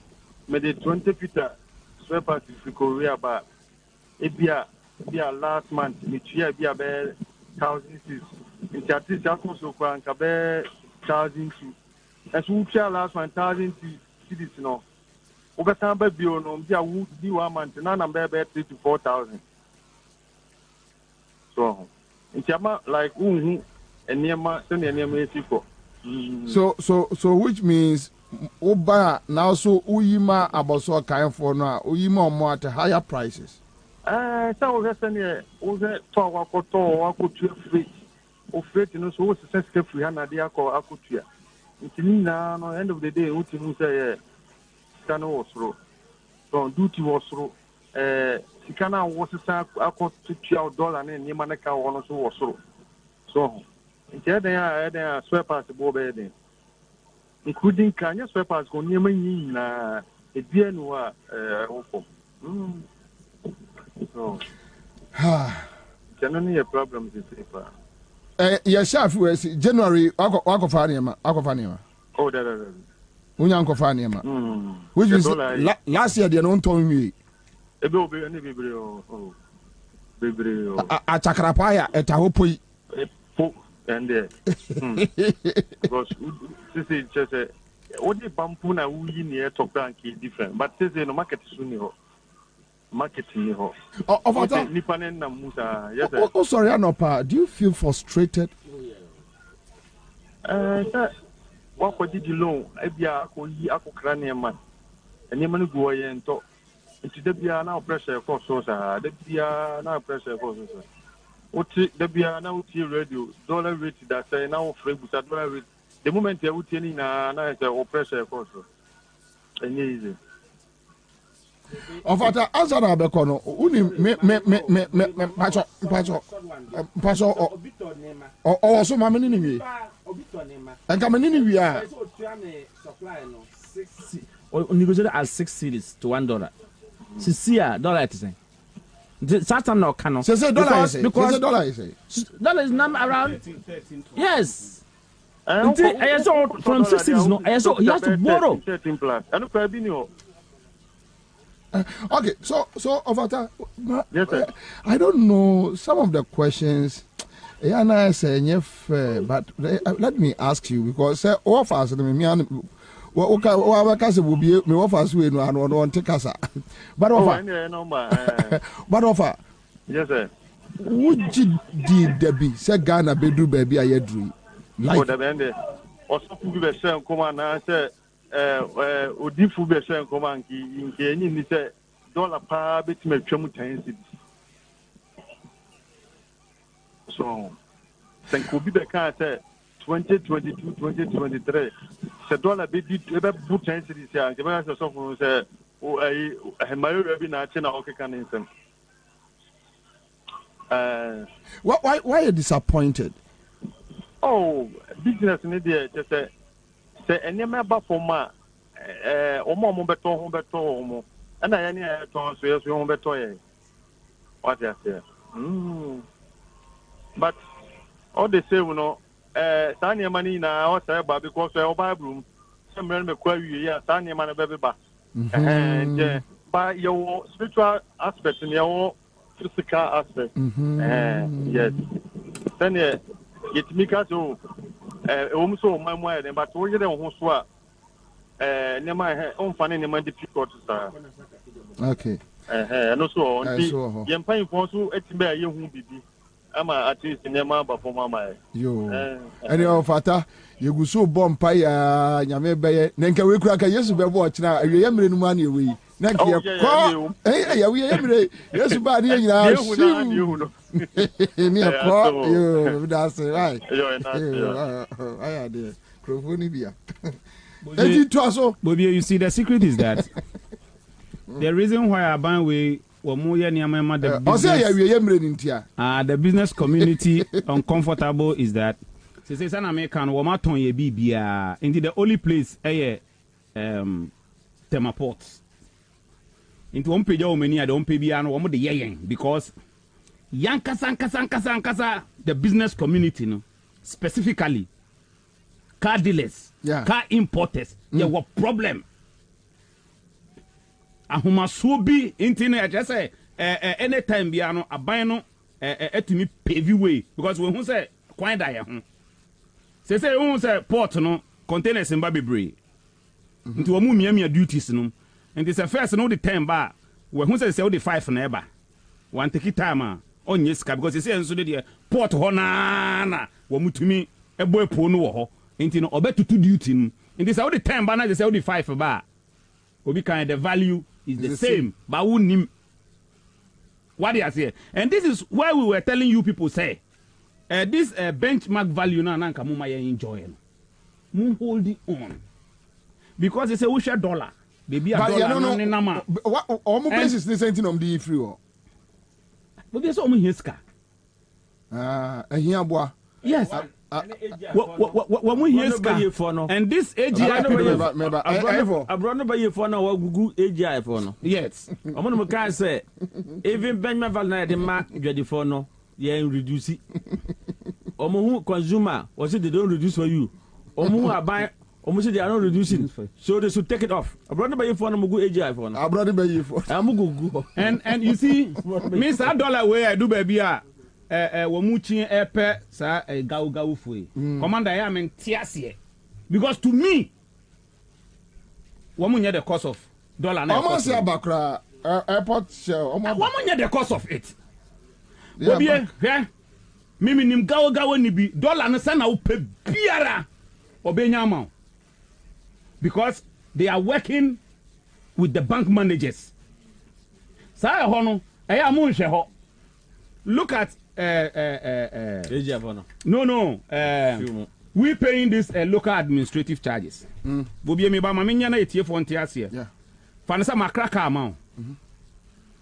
Me do container fee and I me do shipping. Car no ebe do Ghana ha no. Na ma sa ba uncheze commander, u car na be do o. Nti no sama me container fee. Obetiase. No.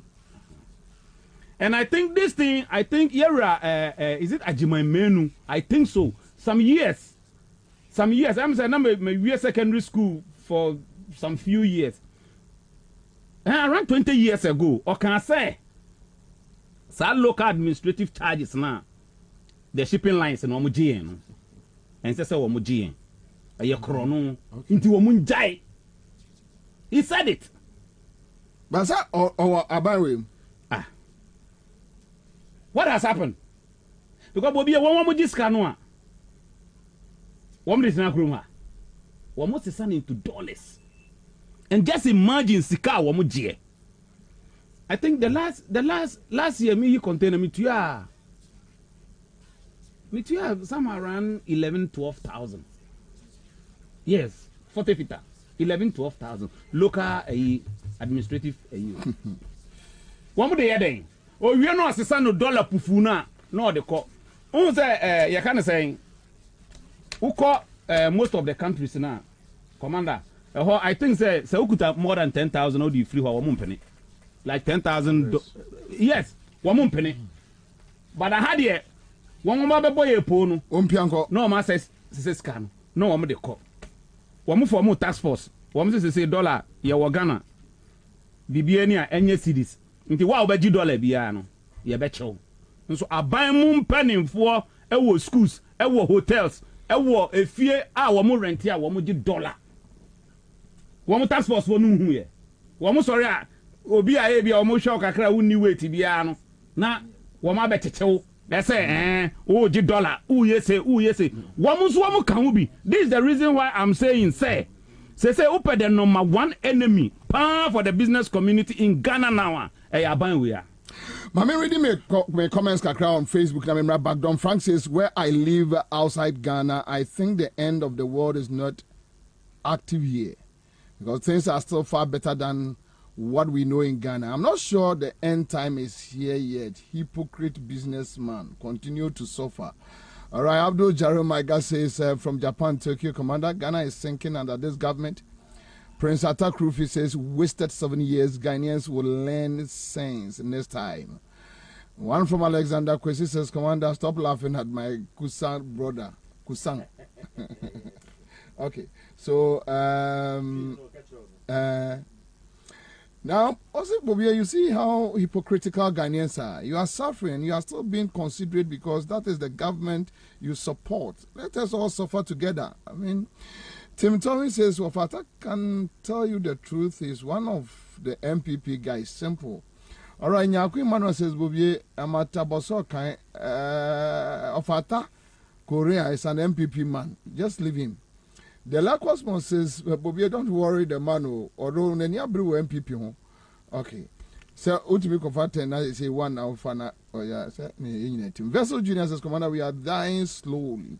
I bought Benku right now. 3 Ghana cities. Get to heavy. And I'm in the program, you.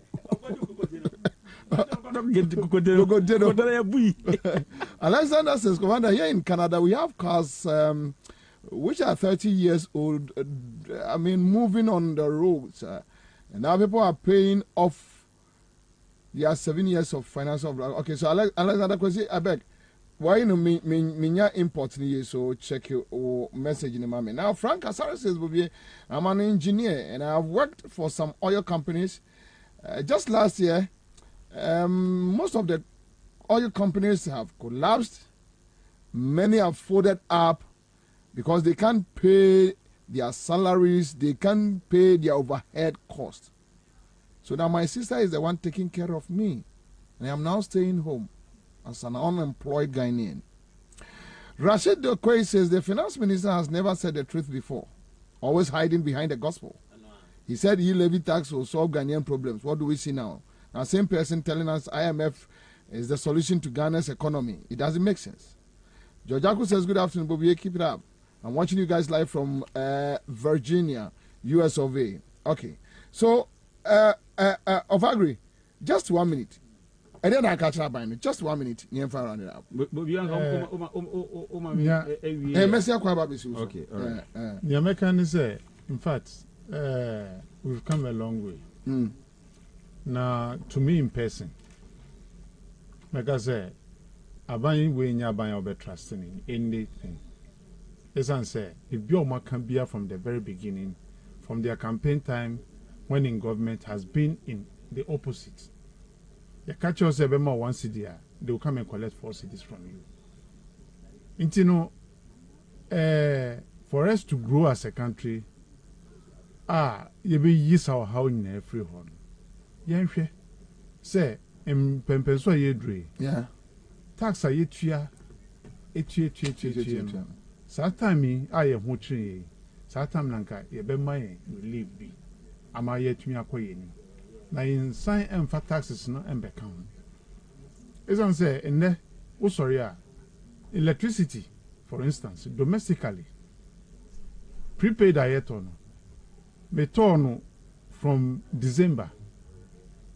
No more of days I said they call the same amount. Anka I didn't 10 days, no, at the maybe 5 days. Hey. So, it is one share, no one share in a year. But you say, I won't use gadgets. I am our consumption. But I buy na consumption, never me use of you.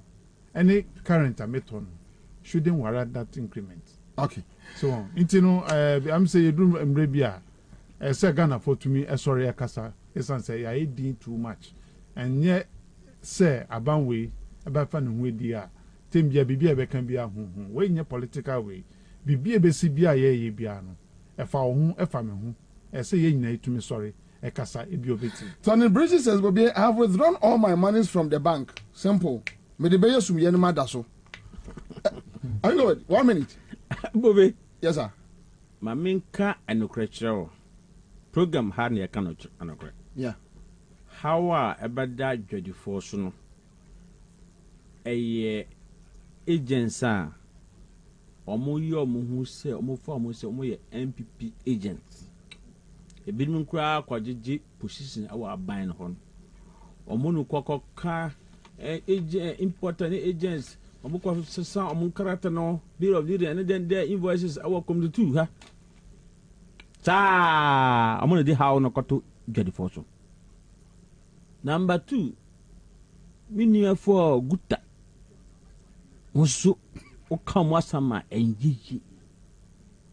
Abide the 3% by yajitum, or by the way by yajitum, but I did chair that I now come but cry like a roof.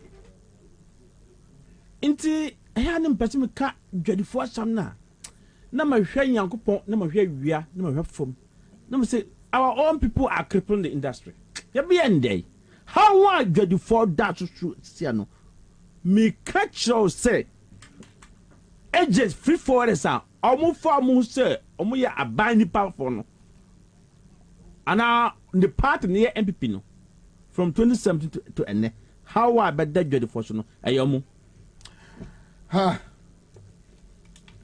Listen, family. What we are telling the government is that they should bring back the Black Star line. But Bobie, I think say is it Ethiopia or Sudan? I think say they don't have sea. I don't know if it is Ethiopia. But look, wamu ships a year juma. I will say it's a Ghana into a Sikafo niha. The Iraq and the Japan's the Ibrahim Mohammed's, the what have you, until can they come together? So no can they come together? No moon touch ships emanin juma. Some foreigners way. Ah, one my banner, de biano, one boy puno. And you are saying some person Ghana a conkai. Ghana better than a conkai. What do you say? Move for Black Star Line in bra. In a way, a boy and papa. Mudiba, a boy. What we are telling them to is that some local administrative charges now will test the law. We are really going to test the law. TTF Ghana, we are going to test the law. Okay. Yeah, that's a brilliant. But for I know it. Thank you so much. Of agree, thank you so much.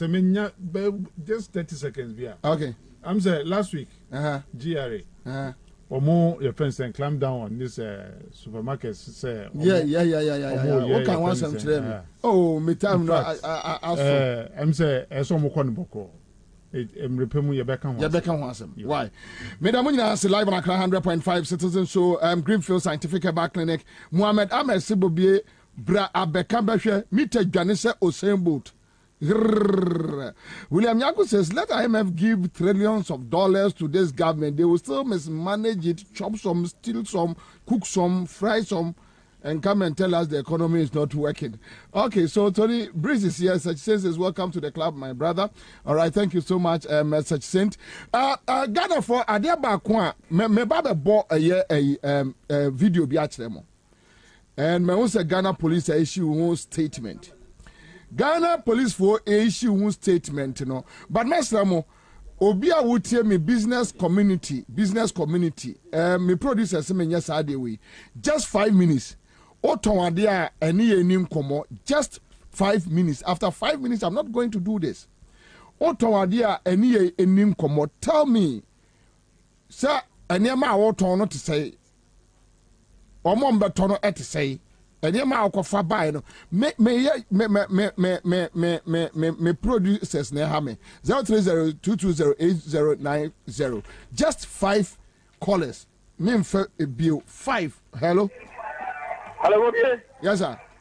Good afternoon Pacho umi ya la teacher na kase fro official town me Pacho dey na ton Pacho me ton battery so me la teacher me ton satanade na se ye kase ye kan se Ghana ye di nyama boy de na baby a me so me kofa ni para kofa free buy no ono so fa se ho nyama ni bode na me Pacho so wo fra stick to business away. Talk to me about the business. How is this going?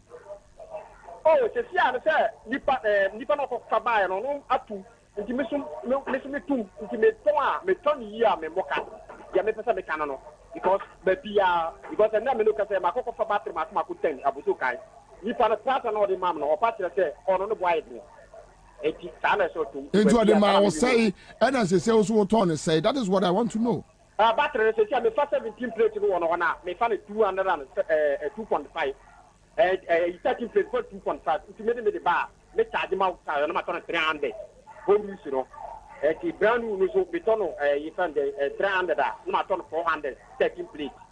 I see. Okay, I see. All right. Okay, thank you. Me what the next 4 callers. Hello.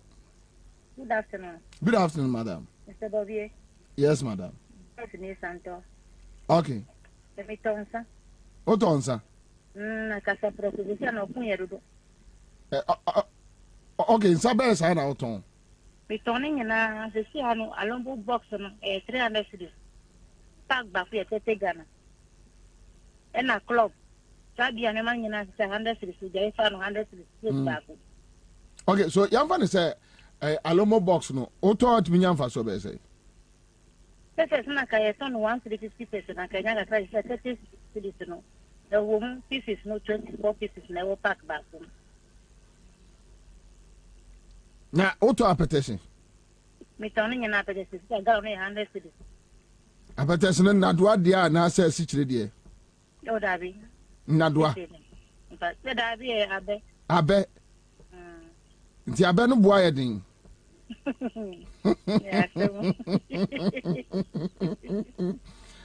Ansah wam dia na say wo fa free yanzima. Pacho me ni be dia mo di free baba e fa ona na krum. Nana krum. Pacho e hona mi fa nyoma. Wo de be go from Pamanchis to so. Pacho ya no odundie. Power. Pacho an. Se mi bro bi na tesi so a. Pacho de me no monsa. Ayo. You, that's it. That's it. Okay, all right. So, sometimes you, Mengo, hello. Bobie. Yes, sir. I'm visiting Gumonka. Okay. Bobie, me kasona meti. It's Gumonka. Me tampa boa. Na Bobie, bear 2 weeks in tampa boa do 3. On tampa boa and do 3. Do 3, Bobie. Say a day won't mean tampa boa 3. 2 weeks in tampa boa kwa 3 mpo. Jesus Christ. Bobie, on tell me about the team. You will feel a man of 2 weeks ni won't mean tampa boa bear 3. Bobie, na Air Force and Air Force it Ghana 1.2. Sisi a okwaya the amount 2.5. Esa wunya Nigeria be online be for no to me the amount 3 Ghana cedi. Nti when you man am fra wa. Ese Bobie, na sa what was Ubanye shoe papa paase a shoe na metono. Sisi a no wholesale price ko won kotogo no. Ono no ba mo 3.5. Bobie 1 hour 400 Ghana cedi be shoe. Okay. Bobie nti me pobo a metono Bobie egu na metifi kaka ma tono na jama na mere mbare e dinisa. Okay. Okay. Ntamane obane de waseno. Na do what? I got to last but one. Hello. Hello. Yes, sir. Good evening, Bobie. Yes, sir. Pacha fresh of free. Me pacha Frank Nalo ni do me mayo. Okay, yanko. Bobie. So me na me kotugo e ko fa niema. 2017 ukita Ghana sika 100 million na opetugo sika. What the 30 million and a back count no one to go scan 100,000 no not 100 million. Now they are and now opetugo sika 100 million and 100,000. I do the 220 million and a mom 100 million to go scan. And a man go to no oh Pierre day first station a one at 12 cars yesterday day 50 a from one and you and last week me what some madam for Bobie me track kabu 4 hours e bono papo na ka ba kunyema na na kufuado we said yes togo e ma de ko togo ndie o bia tubagu because we the 30 million kwa ye be mo 40 million ye 60 million na afu ne de amount e ya mo ka dollar sama mo ka sefa sam na mari ye bre e ma de Bobie sefa say afa no me dia o me da pa me da se ma me fa last call na me fa ni hello. Hello. Yeah, Pacho first of all. Pacho Bright because I feel okay, Bright aboso kayenko. Honorable Bobie. Yes sir. Even say first now match is on conscious now amudi surprise 500. Now yes we are on the 600 e wa abuso kan. Enne omo kofa ni amane ba no. The real dollar now cost until almost the surprise 1,000. A front shots, matches front shots on ground. They say a ton matches front shots. A beton, if you have 1,000 to another 1,000, and a ton, I say. Kura, almost the money surprise price 1,000. What problem what you are now with the amount 800? Boom. If yes, we are turning 900 and I say 1,002. I was so kind. It's system no, and why did you see us or no? You tried the scanning room.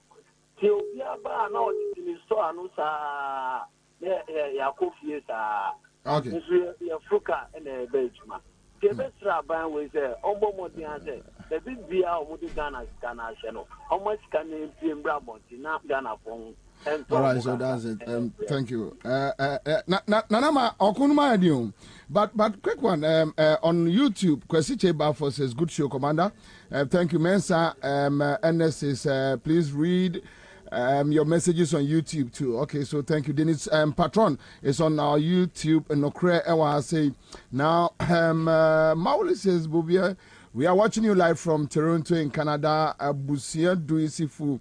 Is here on YouTube. FD Ghana says, Bobie, I can see you in the mirror. All right, thank you. So other your friend is a messages here. Best switch ako your Facebook. But nana mame both video way enter Ghana for. Yeah, sorry, I see Ghana police say swame NDC. Youth organizer ko cancer. Mate say you nua Pablo. Issue statement be. I have my own views on that, and I have my own views on that. Matesa Yenia Pablo issue statement. Minim said, and I'm watching once more. Well, police for statement, and I mean, who Pablo did. Yeah, we are condemning what the youth organizer and the kind say, well, can ye according to no Pablo no. Okay. I say youth organizer and can ye. Okay. Now I wish Sanka on the money time no break it down. Eddie actually at the crowd Pablo Betchley at the crowd. One can ye am found. Nina so.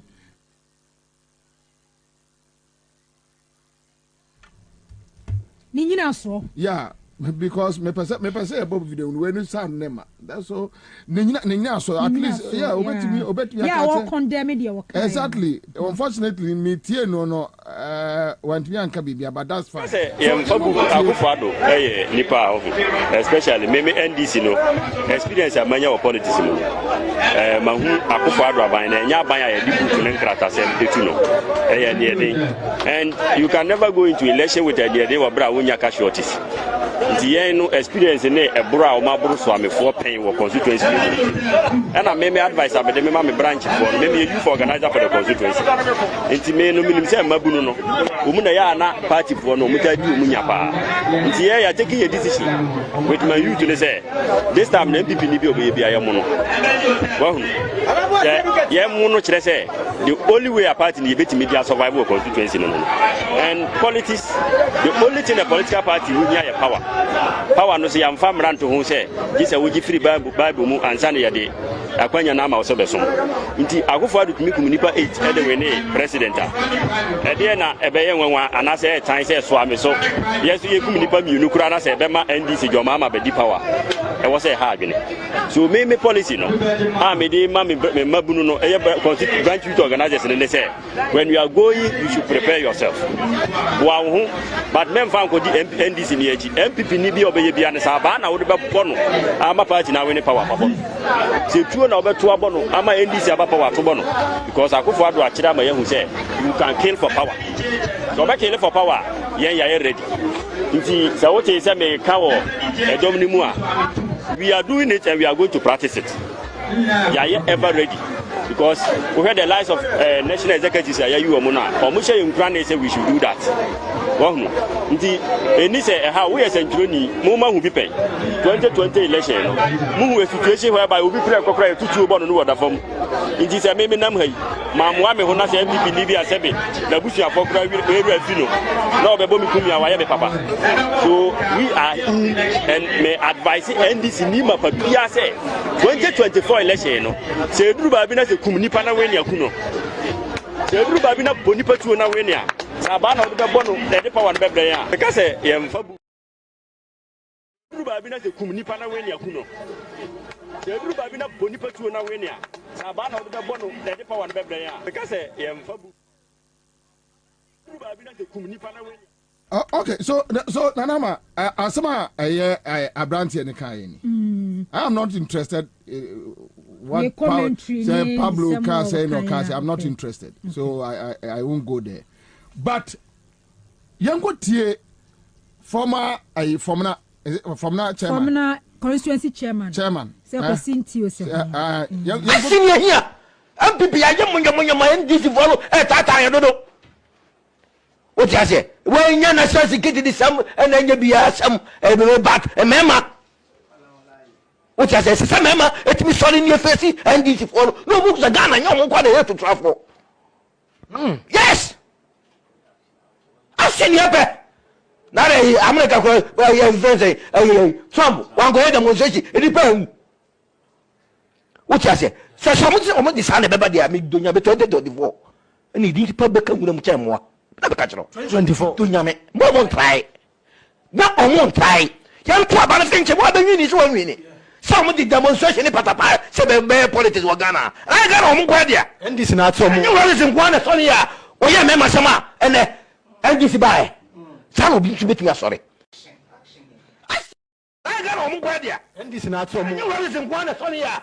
Oh, yeah, Mamma Sama and this by. Some of you should be sorry. Okay. All right. So Nanama. No can wait 2021 and 2021 or no can 2021 no 2022 last year and no can wait say last year but the Ansah Ashanti Regional Police Command no issue statement so mo kwan makwa no but NDC youth organizer no there and no one issue statement. In fact obi ka kire me say the police commander say omunya communicate from the top, whether from the IGP office or from Jubilee House, those stupid people there. Say I mean something Jimmy Kasabi. Jimmy Kasabi. When we have Kwasiafogu, a place like Jubilee House. I mean, but anyway, that is what they claim. Yeah, Kwabena issue ni nyina ne say, unu obi akokon. What the trust them ni here ehia wo. What the awudi ene ehia wo, what the tuo ene ma ene ehia wo. So yen kan yen kondoni de wo mu youth organizer ne kan ye no.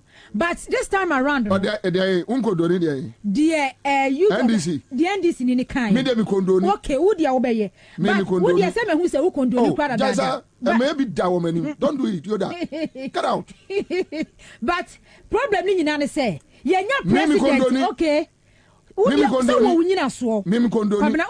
you see, look, Yakotuaba. Your friend is 2016. Even before 2012. I could find to be frank, Crawford catcher almost say. Yeah, describing Crawphobia account for me, you can't account for them. I don't get it. I can Ghana and I can for there. I can afford to be and claim Ghana, your dear. That is silly. You are even. Just what about damn? We are what Jimmy about damn? Now, like I say, me I can in Ghana, your media. It's something that irritates me. What Jimmy? Ghana, you know, idea. Ghana for there. Yeah. Who told you that? Who about told that Gomba for? Where to Gonja for? What? I mean, and cry for her. We are on a sassy. Yeah, where you Ghana for? Wouldn't be a Chobi, I saw we are Ghana in Chobi. Then you call the people, what catch almost say. And to kona mo kwako abatro na kwako to no say ewu okura enipa wu Akufo-Addo. Yeah, it took him 3 years for him to go back to Star FM. Say 4 years to go and apologize. Or die be die. Yes, it took him 4 years. Christian Council, Apostolic friends say whatever, all these groups were saying say no adie we ede how ebo memu. Waka. Yeah. And they say what kum obi Crawford 10. 2020. 10. Okay. A pregnant woman no a two can on one kind and count because yes, okay. Because now on your party activity. And 3 minus and Krabaku or 13, 14, 16. Not even a word from the president. Say, oh, ya tuaba, ya shilling a man for Ashre Omonkwa. Enti we dear. Not a statement. So if this boy Ejna Okachira will say, look, yeah, kwa to 2024. We can't sit down and allow this idiot. So omubesi kumenipa bio. Because we are. And you see, so eso be a ginger ne party base to face each other. Are simple? I don't know. Omu constituency chairman kind. That's all. Kwasinti kind. Me kwasinti di ano di entia ma modano. I encourage NDC also to do same. So mumbobo omu. Obi amobo ano. Yeah. Because at the end of the day, Dan Paris an MPP guy. He just obedi NDC a time by year no kokwasa. And why not you say NDC bo be say jampia ba besim. Media obi akwa media mi gina mu bi. Fine. Me NDC ni aso ni dampare be di akro no over to you. Me enyamasem emfa me ho. But because obi a wana downful. But the point is say, look, enya dia dampare no betra say Bahumianum and lose power 2024. Enya Techiman. Look, get me the Techiman video. Get me the Techiman. Ekwayo mo fa so mo bubu oni petu. So kwamrade nyina ne se unu obi kokku.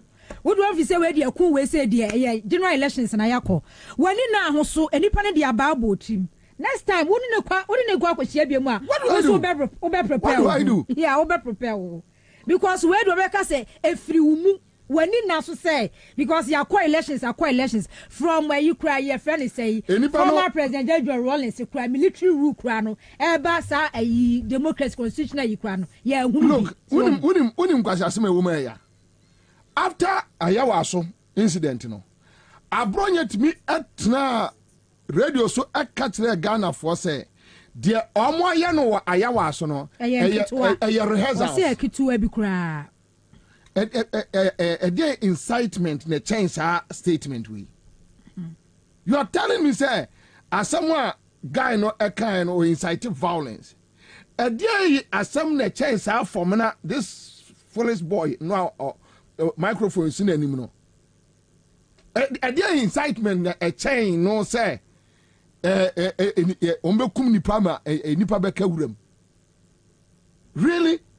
And that one, Damparene, Suraj, Nominee, on Crawford, CID boss, they are happy because at the end of the day, you have Crawford, Marco School outsider. Yachiro almost said, for what you need the West Union year, Jumal said there be, may I, yes, I must have bootlicker. I'll just be a bootlicker.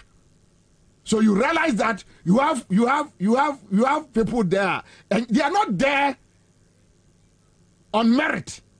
Me, I don't see Dampare being there on merit. He is there as a political appointment. And it doesn't make sense. How can you just run your life, run a country, over pension, but if you know a useless man?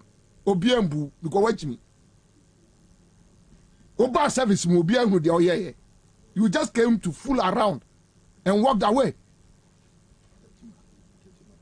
Get me the touchy I didn't be buy in the car, there no car, Tell me, there no car, yes, yes, some way there, pa, no being cabida. Maybe tell you quick, Mammy Canada, Japan, they will do Anthony Cabone and Samuel could say, they are for trouble. Your friend is what woman.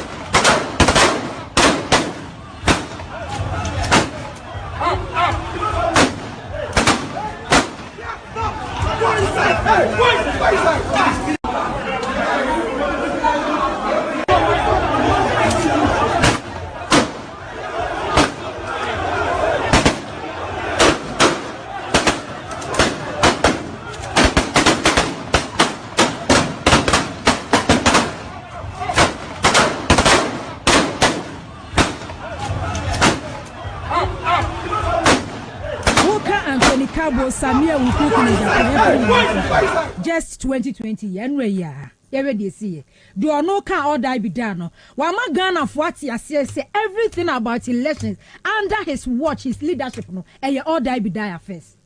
So when you bring kwa se wo pese presidency ni dia wo ba ho no dia and no wa boa ho na wo ba.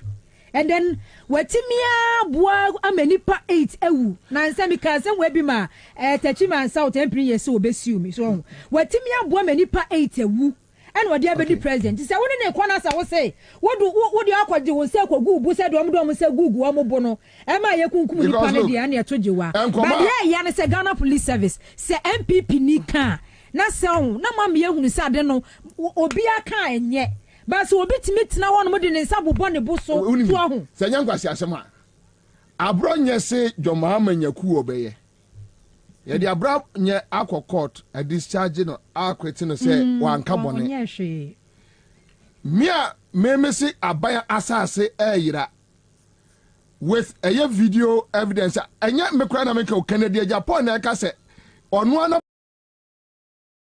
ba mu mpanimfo Jubilee House for twitwa aviation sase echiche eya me ka kire mo say asemo Canada Japan ka no video ni enie no ni achew me da su gira court say enya jimifo ne no omte o mai we nkwasiafo a o ka say o mai be na nyansa ni edi animu a these things will happen. You see, me, I'm very passionate, and I'm in Kumasi and this from Pennyphobic aside. And I told them that they shouldn't condemn the guy, they shouldn't condemn it. Because Saga and your friends said they were citizens. Also, to me, say, all that be died, a tour there, training move at TV, so, Chroma, prior to 2016. I be yet discussing with TV, so sorry, and you see, sometimes, Yana and this here, me, ya. And you'll be able to me a set t-shirt, say, do or die, net to them near the national TV show. You ever choose here? Satania catch your mama say, look, and Crawford a crash homo, I go for the crashing on. Crashing a jantom, mom, a mine and the BCBNC. Nipa bako. Anybody who saw no Nipa bako. Why do you waste your time on him? Why do you waste your time on such an idiot? And I hope, me catch a Kumasi Pennyphone say, Nobody should condemn the guy. They should just allow the guy. They should just leave him. Let me just do this last one and move away. Unim, nkoma media, me very emotional. Nkola omu kum omu no. Omu so omu hu nkrofo kro omu kum omu. Abra video. Ba video so ho so just to train. Say omu animu na da ho. I don't get it. Ana nipa yin so omu gina omu baby. Ya Blakuma Central guy you omu kun kwa warrior kwa da na 3 months kra mai. Quick one. What is it? Because some needs a sponsor, that we have to register minor. We have to register minor. The time of labor, we have to encounter what accepting in your business. And for serious, what accepting in your business. Okay, I declare war in this country. The problem is to come out today, but the same moment to Ghana. I declare war today. Reset the oppressor of the war. The guy of trouble. You said what much you told these people. Because I nothing. That the real life. And then go for I get most of them come out for Ghana. And then never. I guess I will. So these are some of the issues we have heard from these guys. And it's very sad. It's very sad. Esa omu twa no. Obi benya power wa Ghana. Obi di MPP for Boniama. Omu be dwiri omu. Ade na esine enye. Utie from na papa ni tape na utie eye abrante NDC in tape. You ask yourself, what is the difference?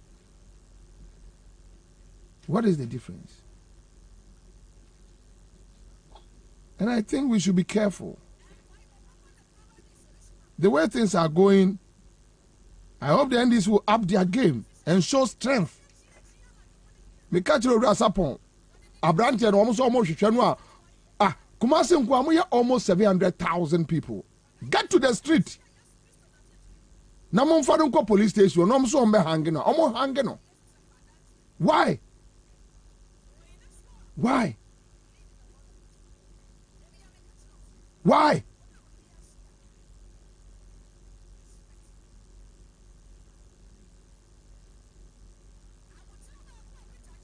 And I can the Japan will be president Eddie. Can you imagine? Just imagine. People with no conscience. Give us about center, I don't say, and then you may. Quick Credit Investment and Microcredit Limited. Top Choco. Me patcho say when you be na wajibi be boa pa. Yeda Greenfields Scientific for so ase. Mamenya adwuma we embra. Bema wutie me na nwumre. Edom ya mutie me. Prostate cancer. Say hu ade. So we hu a ebe how de bi. Eba sentence kakra. Neba. Maxtop Health Service. Maxtop.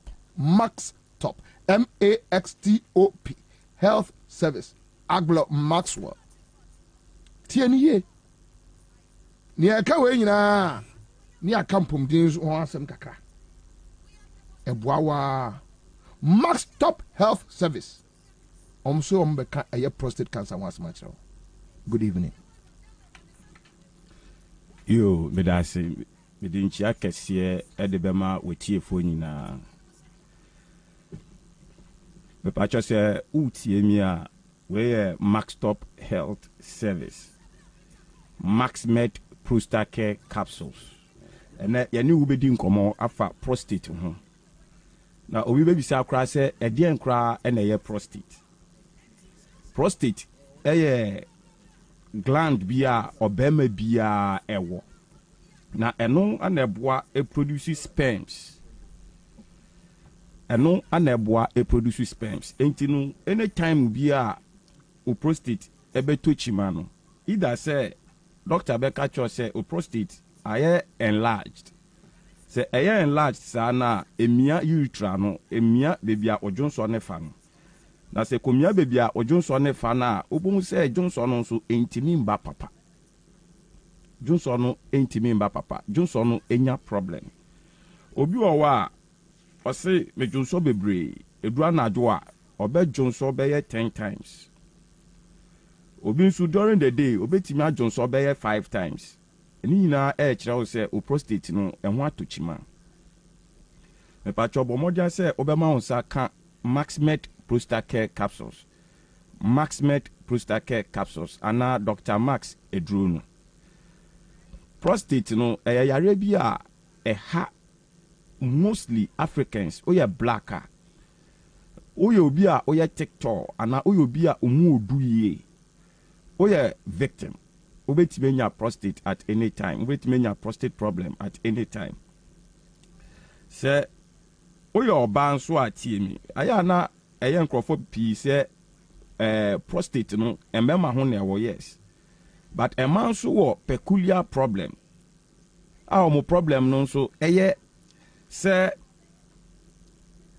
when you near 50 years or 60 years no otewa obon se jonso de no sebe wan ka no wan ko jonso a obon se egunu tata ya friend no agency sa problem we ha ma esa ha embema ya embema mpemfo bi wo hono ma ene omo hye pampers adult diapers omo ndi omo hu biem esa ne se omo anhwe omo prostate no su yie se oyo obema bia na wutie mi a wedi 30 years kwa tiem yie pa wedi 30 years kwa tiem yie pa ene ukọ Kolebu urology department a obekwa ko hu emrantie to your surprise emrantie bebre a prostate ayom me pa cho wutie mi ene a na se oye bema na se on pese da chi bi o ma bebre ewo ho yes sa diapers ni yes sa diapers am pa cho fiti ene ko a wutie mi no bo modern se obema onsa kan Maxmed prostate care capsules me pa cho eye herbal eye pure herbal chemical bia enim we no oye bema from 30 years upwards now sha se wo no mo a ubenya 90 years na o prostate ni tochima ubenya 90 years ye de ababa awa wedi 20 years ema wa one ne be wo triple oti ase emrantie bebre ene omofa sildenafils just because oman hwe omo prostate ni ye na o prostate ne so aneboa ema obema timi sorry gina wo yi so pese o test o prostate naturally a ya hemachi bema bia o sorry ahemachi around 334 obo se obema na sorry cream sorry cream an kan cho se ono yire nkoda o ana no girlfriend nkoda sorry cream obo se the next thing ebebo nkai ne say go to your washroom and then go and urinate. It will say do washroom or na upeja bema say o jonso a obo say obema nmu adu aye de den kama na do so no so apie with speed. But say o prostate ni etochima aye ma che sore no kra no unya bi bema no en sore ana aye say kona kwajonso aye weak bema no aye weak na emrenti mama membobo enoma bi so 10 sana medi kan ya no se wo ho na dun so too many times a yare prostate yare kese pa se wan hwa ebe how ma sanka Dr. Max edru no ana se Maxmed prostate care capsules ye free bi so dribbling of urine obi o wa wadun so wie no obo se dun so ne sa so ko ha ne kanation oba jonso ojunso wie mpo an kansi wa ba jonso no san drop ko egu ni pant mu yare boni prostate ni na ye osa me pacho ma onsan kan Maxmed prostate care capsules me san bosu bi Maxmed edini Maxmed ana say Dr. Max edrunu ma onsan kan herbal purely herbal one dance dey me nyan kan wan asem me de omo beba beto line no man kasa o kan na Maxmed prostate care ye wo me pacho bi ojonso a ohun se ne Johnson apai mienu o Johnson na apai mienu no ugina o na kasa o be wontafo me pacho unya wontafo me sire o pa o Johnson na apai mienu no me pacho eye warning o prostate no tochima na ma me kasa bi nkire mo amutie me no se o prostate no sha se tochima na o che de bu ani guso ebi a 30 Ghana cedis pe ana 50 Ghana cedis pe a wuyi efru botoma kwakoto eduro anom ama na boa wo no unkoyi entino o jonso na pa mienu o hwe ne saa o jonso esuso kokoko o hwe ne saa o diska no enum bie hwe bibi na se prostate no hye hyase na se wanso ano a ne ebekoso ne se oba benya prostate cancer na oye bema bia na se utiemi a tiemi asopamu one oye bema na se wonya gonorrhea da oye victim oye bema wonya enemu yare in any form bia mepacho utiemi wa ha oye victim ya mofrase no utiemi a ya mofrase no na ebinumu dware densu ni bonyoma ni insu ahodo ntu behunu na fe odwonso moja ya friend bilharzia na wenya sa problem way before hunu se o prostate no se wanya hu adwuma a ebetochima nti se utie mi na o history of any sexual transmitted disease before hunu se e wo se onsaka maximate prostate capsules no na utimi restore o prostate no very very necessary obi so wa odwonso kra na ote yaw e odwonso na odwonso ni mu o jonso so te se wayase eye oya me patro ma onsanka maximate prostate capsules anase Dr. Max edronu o jonso oti pains ewo obemanimu oti pains ewo ayase me patro unya maximate prostate capsules ye fra bibi urine retention wakwa kogina wo se wo jonso wana wanie aden afi wadane ho akola ujina na so kaya omofrase o maame echi ugina yu be ma se jonso a ohwe na udile a no se o fre jonso no papa penimu abrante ti se wo ugina o jonso a wada ne ho akola ane ye se na be ya jonso ne beba enye me pacho urine retention o jonso no akem entimi mba eba so akakre bi pe ne beba o sante se ebi akam afo te se wayase ho e ho hyehye te se meku me pacho eye wo prostate ni anatochima sa area we ekum nipa utiemi asopamu unya urine retention a opa ko urology department in any hospital of your choice bisa doctor bia say urine retention ni susu aso enene de eye straight death ubewu eche won ho entem ni aso ano a ebe yiwe free wiase enti se wakobon wo modin aye dwumaden na nyankopon aya wadom na wagye skesi fie atokas na obetrans ama urine retention eyiwe free wiase wanya yare bia eyiwe free wiase se urine retention se obema adwonso akem na ahaw na eyiwe free wiase de ehunhia ka ho otemenka trumika kona kwhwehwe maximate